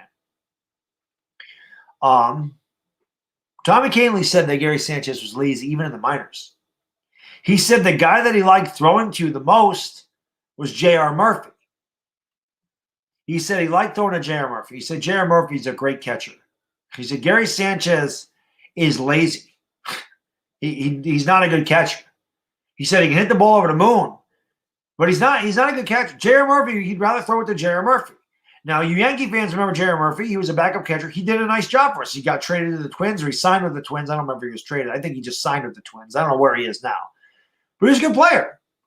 And he also liked Austin Romine. But he was not high in Gary Sanchez. There's a reason for that. There's a reason for that. What can I tell you? There's a reason for that. This went all the way back to the minors. Because remember, Tommy Kahnle was a Yankee minor leaguer, and then he got, sucked up by the Rockies in the Rule 5 draft, which I couldn't understand how the Yankees did not protect him since he threw 97 miles an hour and struck out like 12 per 9 innings. Now, his control was pretty bad when he was in Trenton. He walked a lot of guys. But they let him walk to the Rockies. I'm like, how do you let that arm go? He was okay there. He went to the White Sox. He got better, and I was so happy when we got him back here. Him and David Robertson came over in that trade. And I was happy to get Tommy Kahnle back because I thought he had great stuff. And I'll be honest, I thought Tommy Kahnle was the best pitcher out of our bullpen this year. And when he went down with Tommy John surgery, that was an enormous loss. Tommy Kahnle's our setup guy. I would trust Tommy Kahnle as our closer over Aroldis Chapman. And it sucks because I want Tommy Kahnle to get paid. I want to see Tommy Kahnle get 5 years, $95 million. I want him to make it because, again, he's a local kid and he is the nicest kid. And he's not really a kid anymore. He's like 20. To me, he's a kid. But, he's a big dude too. Right? That kid, he's not tall. He's my height. He's like 6 foot, but he is thick. That dude's like 230 pounds. He is jacked. That's a big guy. And again, it's funny to watch Tommy Kahnle on the mound and see how intense he is and how he throws at people. He don't give a damn, and I love that about him. I love the heart of a lion on the mound, but in person, he's completely different.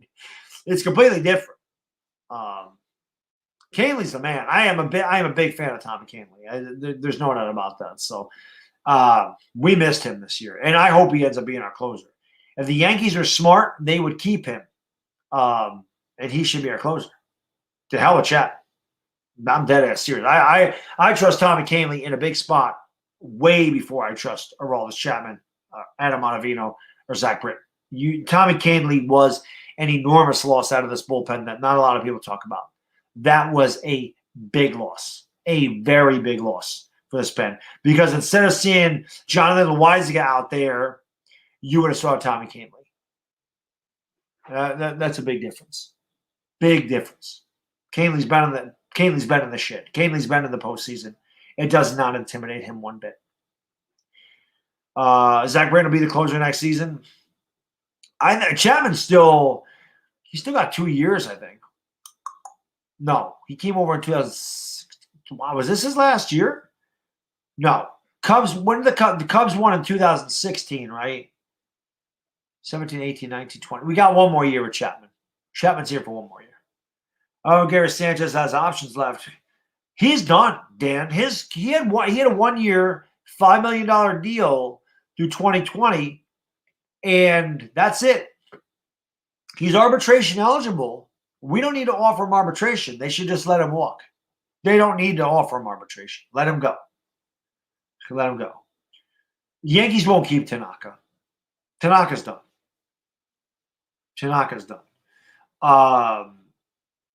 He is done. Lakers are going to win Sunday night, Terry, yes. People expect too much out of Chapman. No one is. Oh God, Nitro. They can't. Anybody that tries to compare Chapman to Mo don't know what the hell they're talking about. Like you just said, nobody is Mariano Rivera. Nobody. That's why, to me, Mariano Rivera is the most important part of the 5 championships. You can see how hard it is to close out games. He's a very good pitcher, but his stuff is hittable. It is now. He doesn't throw 103 miles an hour anymore.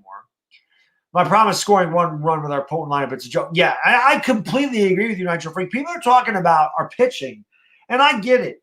After Cole, there's a lot of question marks. Tanaka's not really a solid number 2. I understand that.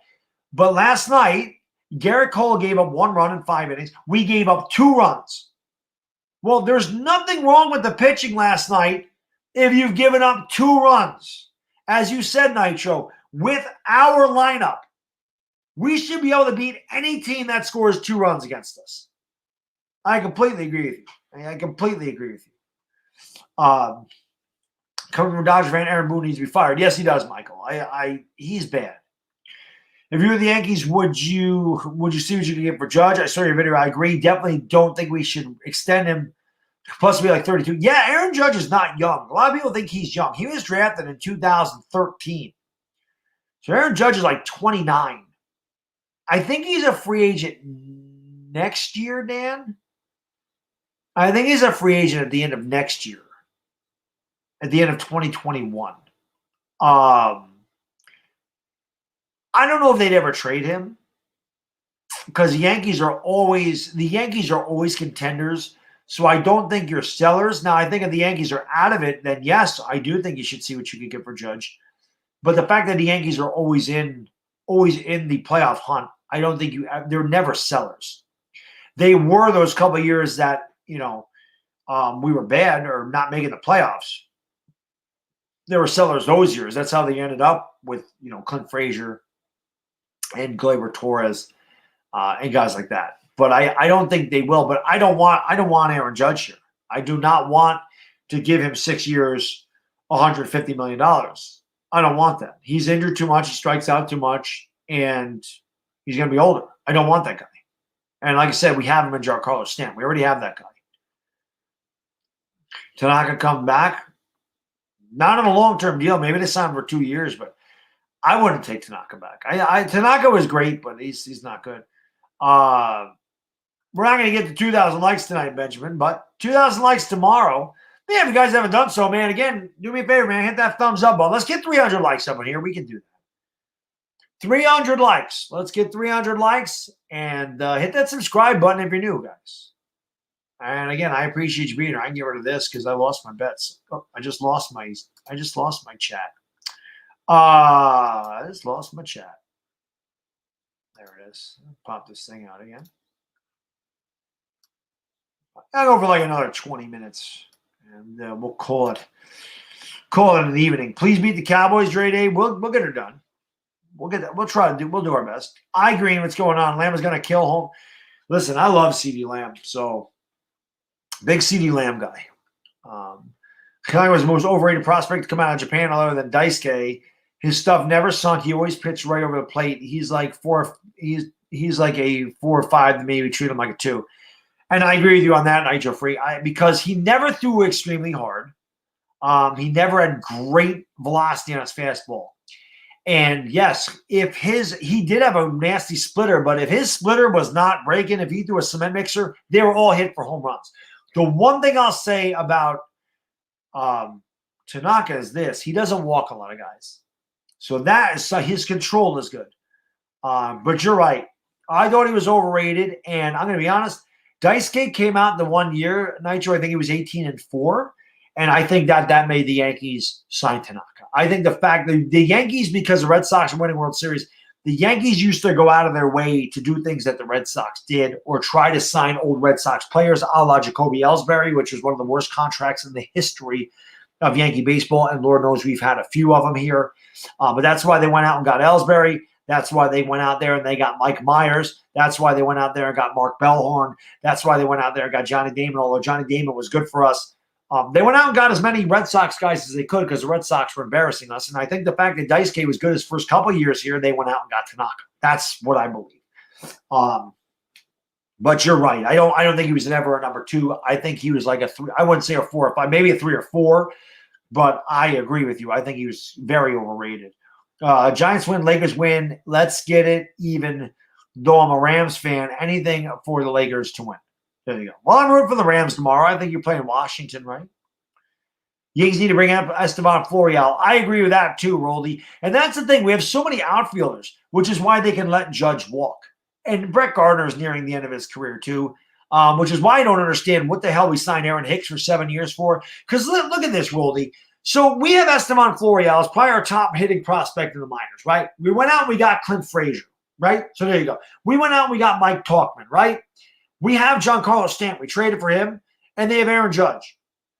So what the hell did they give Hicks? And they still have Brett Gardner. So what the hell did they give Hicks 7 years for? In my opinion, our outfield should have been Aaron Judge, Mike Tauchman in center, and Clint Frazier in left. That and Giancarlo Stanton are DH. It should have been Judge, Tauchman, and Clint Frazier. That should have been our damn outfield. I don't know what the hell they love about it. I'll admit, Hicks had a very good playoff for us. Hicks did a good job. But Hicks is always injured. He's never had more than 119 hits in any season.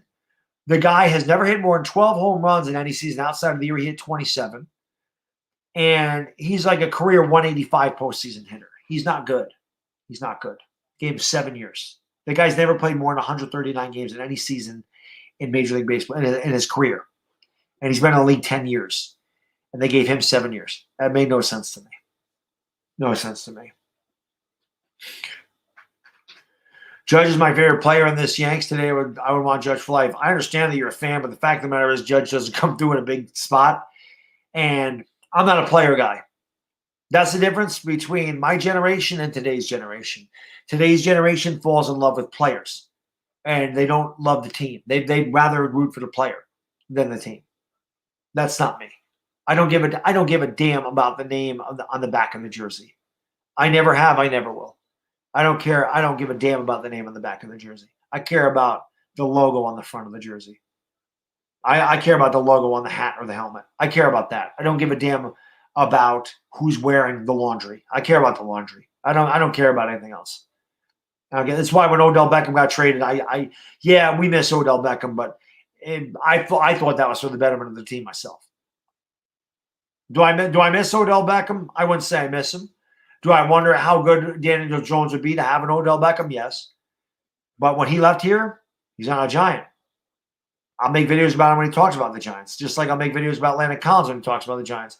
But you don't hear me mention Landon Collins anymore because Landon Collins doesn't talk about the Giants anymore. But that's me. I don't care about that. Am I a Tommy Kahnle guy? I love Tommy Kahnle, right? But if Tommy Kahnle gets traded or Tommy Kahnle wasn't performing and he was bad and his fastball went down to 92 and his ERA is 5.5 and he can't get anybody out, I'm going to say it's time for him to move on from the Yankees. Not because I don't like Tommy Kahnle, but because he's not helping my team win. It's time to get somebody else. You know, everybody retires. All the good ones end up being bad. It happens. Happens to everybody. I did play baseball. Was not great at it. I would say I was at best average. At best, I was an average baseball player.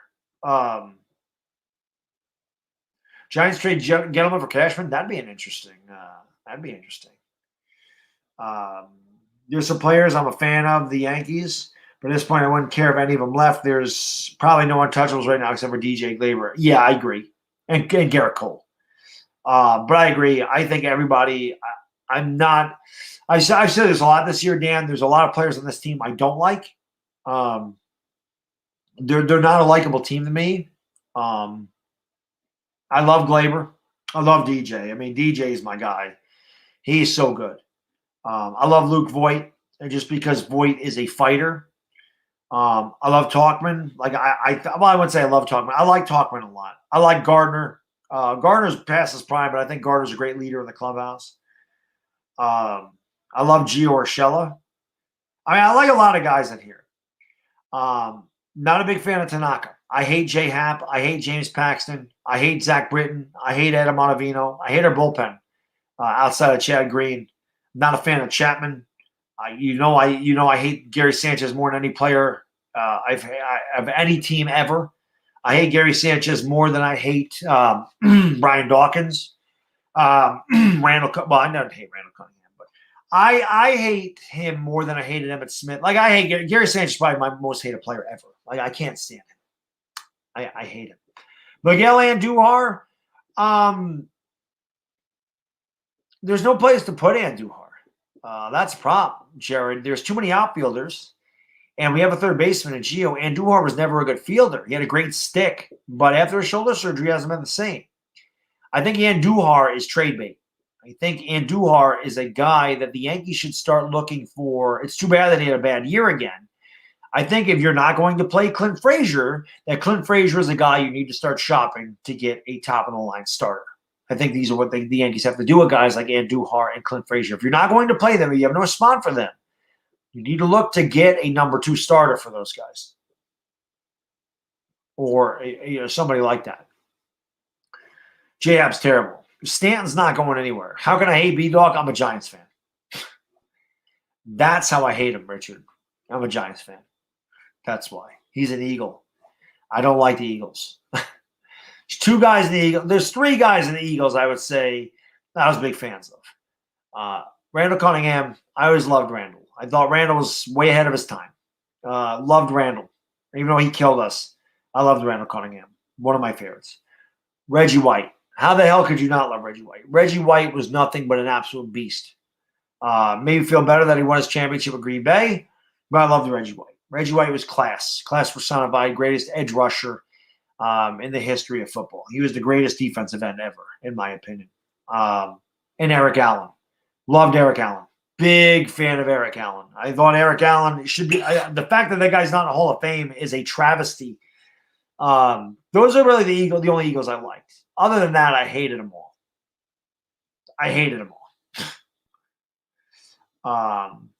Britton did pretty good. I don't like Britton. Britton can't throw strikes. Montgomery didn't do a bad job, Jared. Montgomery's a 4 or 5 starter. That's what he is.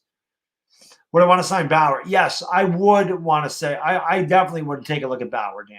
Absolutely. Severino's going to come back. I say he'd be number 3. If we went out and got Trevor Bauer, it'd be Cole Bauer, Severino, then probably Montgomery and Herman. Although Happ is here for another year, I would pitch Happ out of the bullpen, to be completely honest with you. I would use Happ as a long reliever, something. But do I like Montgomery? I don't have a problem with Montgomery. You love Saquon Major State. Exactly. Like, it's not like when DeMarco Murray went to you guys. I love DeMarco Murray. He was a Sooner. I have no problem with Jalen Hurts. It's not like I hate Jalen Hurts, but I just don't think Jalen Hurts is going to be good. But it's not like I can't hate my Sooners. CeeDee Lamb is a Cowboy. I love CeeDee Lamb. CeeDee Lamb is going to be great. The Cowboys always have to get my damn. They went out. They got Charles Tapper a few years ago. They drafted DeMarco Murray. They got Neville Gallimore this year. I'm like, why do they always have to take the Sooners?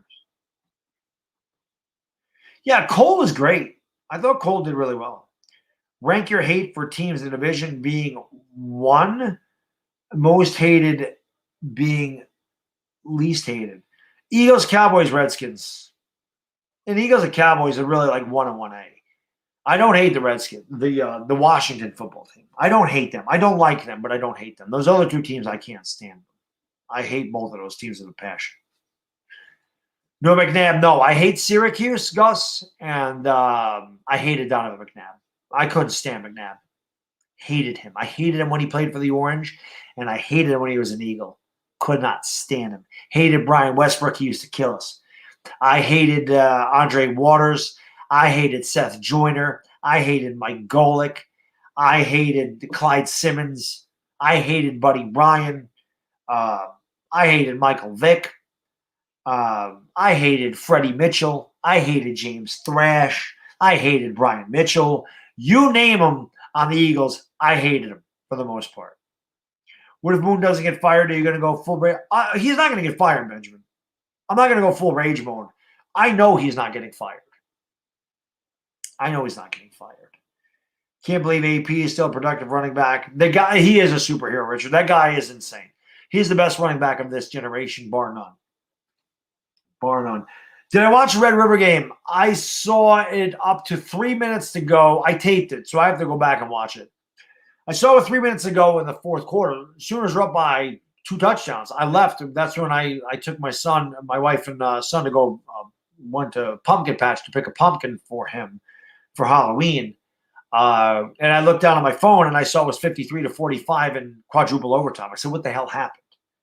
But that helped me because I would have never won the parlay today. I bet $20 to win 195-22 because that went over 73.5. I ended up winning. I got lucky. Who gets Real Muto? The Mets or Yankees? Yankees will get him. To be fair, they should hate McNabb. Like half of them hate Richard, half of them hate Carson Wentz. Deshaun. How the hell could I forget Deshaun Jackson? I hate him, period. That's one of my most hated players ever. How I completely forgot about him is unbelievable. I can't stand Deshaun Jackson. And even when he left the Eagles, I couldn't stand him. Dak's thrown for 600 yards. Yvonne, he definitely could, and they could still lose the game 45-41. That could happen too. No, Bobby, I don't think Boone's getting fired. Nope. I think the Yankees will use it as an excuse. I think they'll say we didn't play at home. We didn't play in front of fans, the whole COVID thing. I think they're going to give him a pass. But I think that next year, if they fail again, I think he's gone. But I think he'll be back next year. I think Aaron Boone's coming back. But I think if they get knocked out in the ALDS in 2021, he's out. I think if they don't make the World Series in 2021, he's out. Especially when the Yankees are probably going to go out and throw a ton of money at JT Realmuto and a ton of money at Trevor Bauer. I think you're going to see that. Cashman said they want to get, but you got to remember something, Punk. Cashman is not the end-all, be-all. The Steinbrenners are the end-all, be-all. Have you hate this, Sean?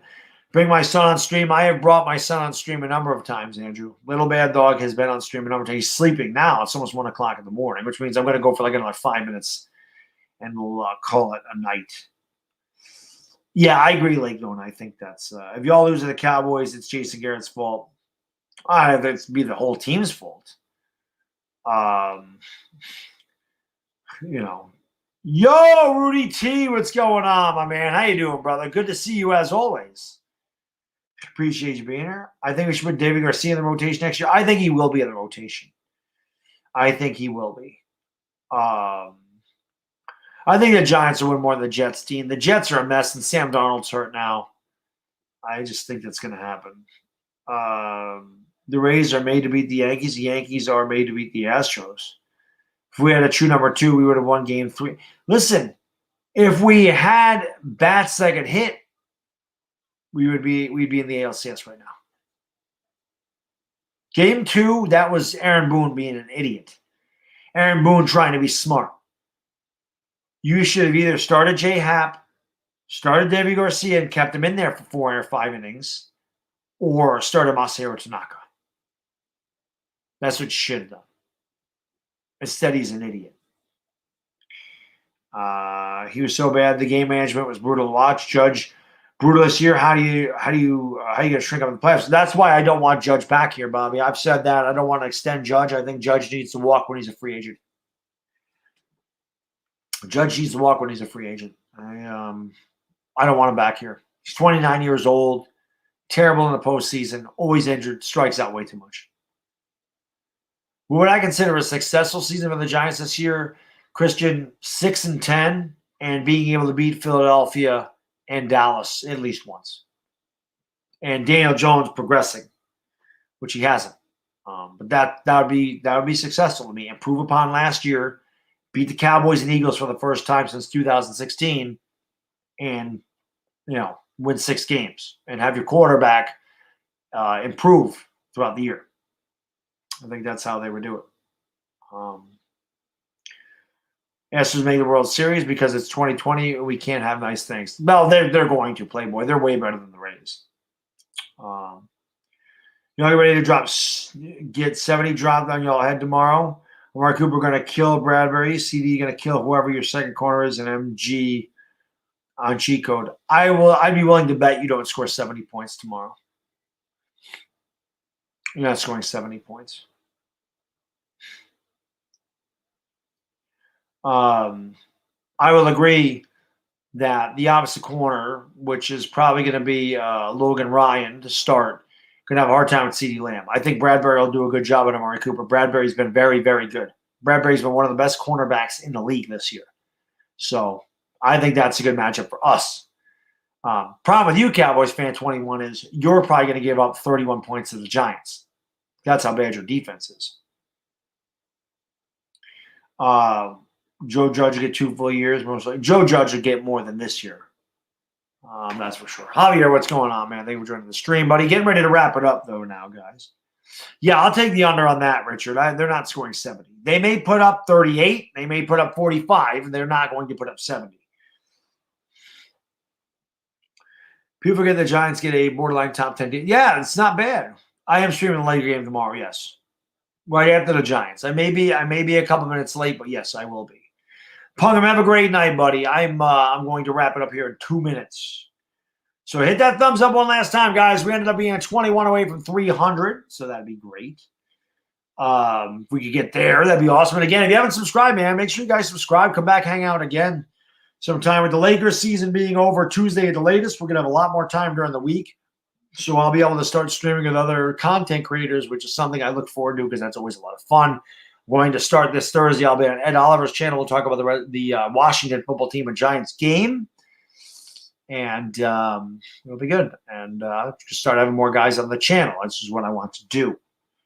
The Cowboys lose this game, they need to pack it up. Yeah, I want to see their reaction, Bobby, if they lose this game. I think it'd be hilarious. It's on Chris's channel tomorrow. Thank you, Gus, man. I appreciate that, buddy. Then, hey, man, our Sooners, they've struggled this year.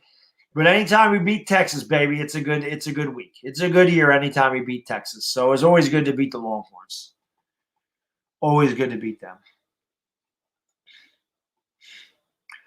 Who's he going against? Let's see. Juju Smith-Schuster. Allen Robinson. Cooper Kupp. I mean, he's played some pretty good guys. He's done a good job. He's been a good cornerback this year. Yankees definitely need to re-sign DJ. There's no doubt about that. Why does somebody tell me the Giants are going to win this game? I have a good feeling about the game, Bobby. I'm not going to say that I guarantee we winning, but I feel good about it. I feel like we're going to be competitive. Mark Holmes is stressed. Mark Holmes should be stressed. Mark Holmes should be stressed. No doubt about it. He should be. Give DJ a blank check. I completely agree. But guys, it is 1 a.m, so I am going to I'm going to get out of here. I want to thank you all for hanging out with me for 3 hours tonight, man. It means a lot to me. Last couple of times I've done a hangout, we've got really good crowds in here because for me, normally, a good crowd is like 200. We had 550 in here at one point. So we still got 400 in here right now. So again, I really appreciate you guys hanging out with me on the Saturday night. Of course, tomorrow, Giants-Cowboys will be live on Entertainers channel, probably about 15 minutes before the game. And right after that game, I'll be back on my channel for Game 6 of the Lakers and Heat. I'm going to try to close that out, win a championship. And Uncle Lou, thank you for the super chat, Brilly. Horns down. White Tanto say, Shorthorn lose to Sooner in quadruple overtime. Of course, Uncle Lou, of course the Sooners had to blow a 2-touchdown lead like 3 minutes ago, though. They can't just close it out. Luckily for me, Uncle Lou, I had the over in that game, and the only reason I even won that parlay that I was talking about, I needed your Bulldogs to cover today, was because that game went quadruple overtime and I got the over. I got very lucky because I thought that was over. I thought that parlay was shot until I saw the final score. Saw that they were in quadruple overtime. I want to thank your Bulldogs for helping me win $200. Well, $195.22. I appreciate that. And as I said, and I'm serious about this, it's 2020, Uncle Lou. Georgia Bulldogs winning the championship this year. Book that. Book it. Although Clemson looked pretty damn good tonight. I ain't gonna lie. Clemson's good. I think Clemson and UGA are the best two teams in the country. I think that Georgia's better than Alabama, and I cannot wait for that game next week. White Tondo saying, yeah.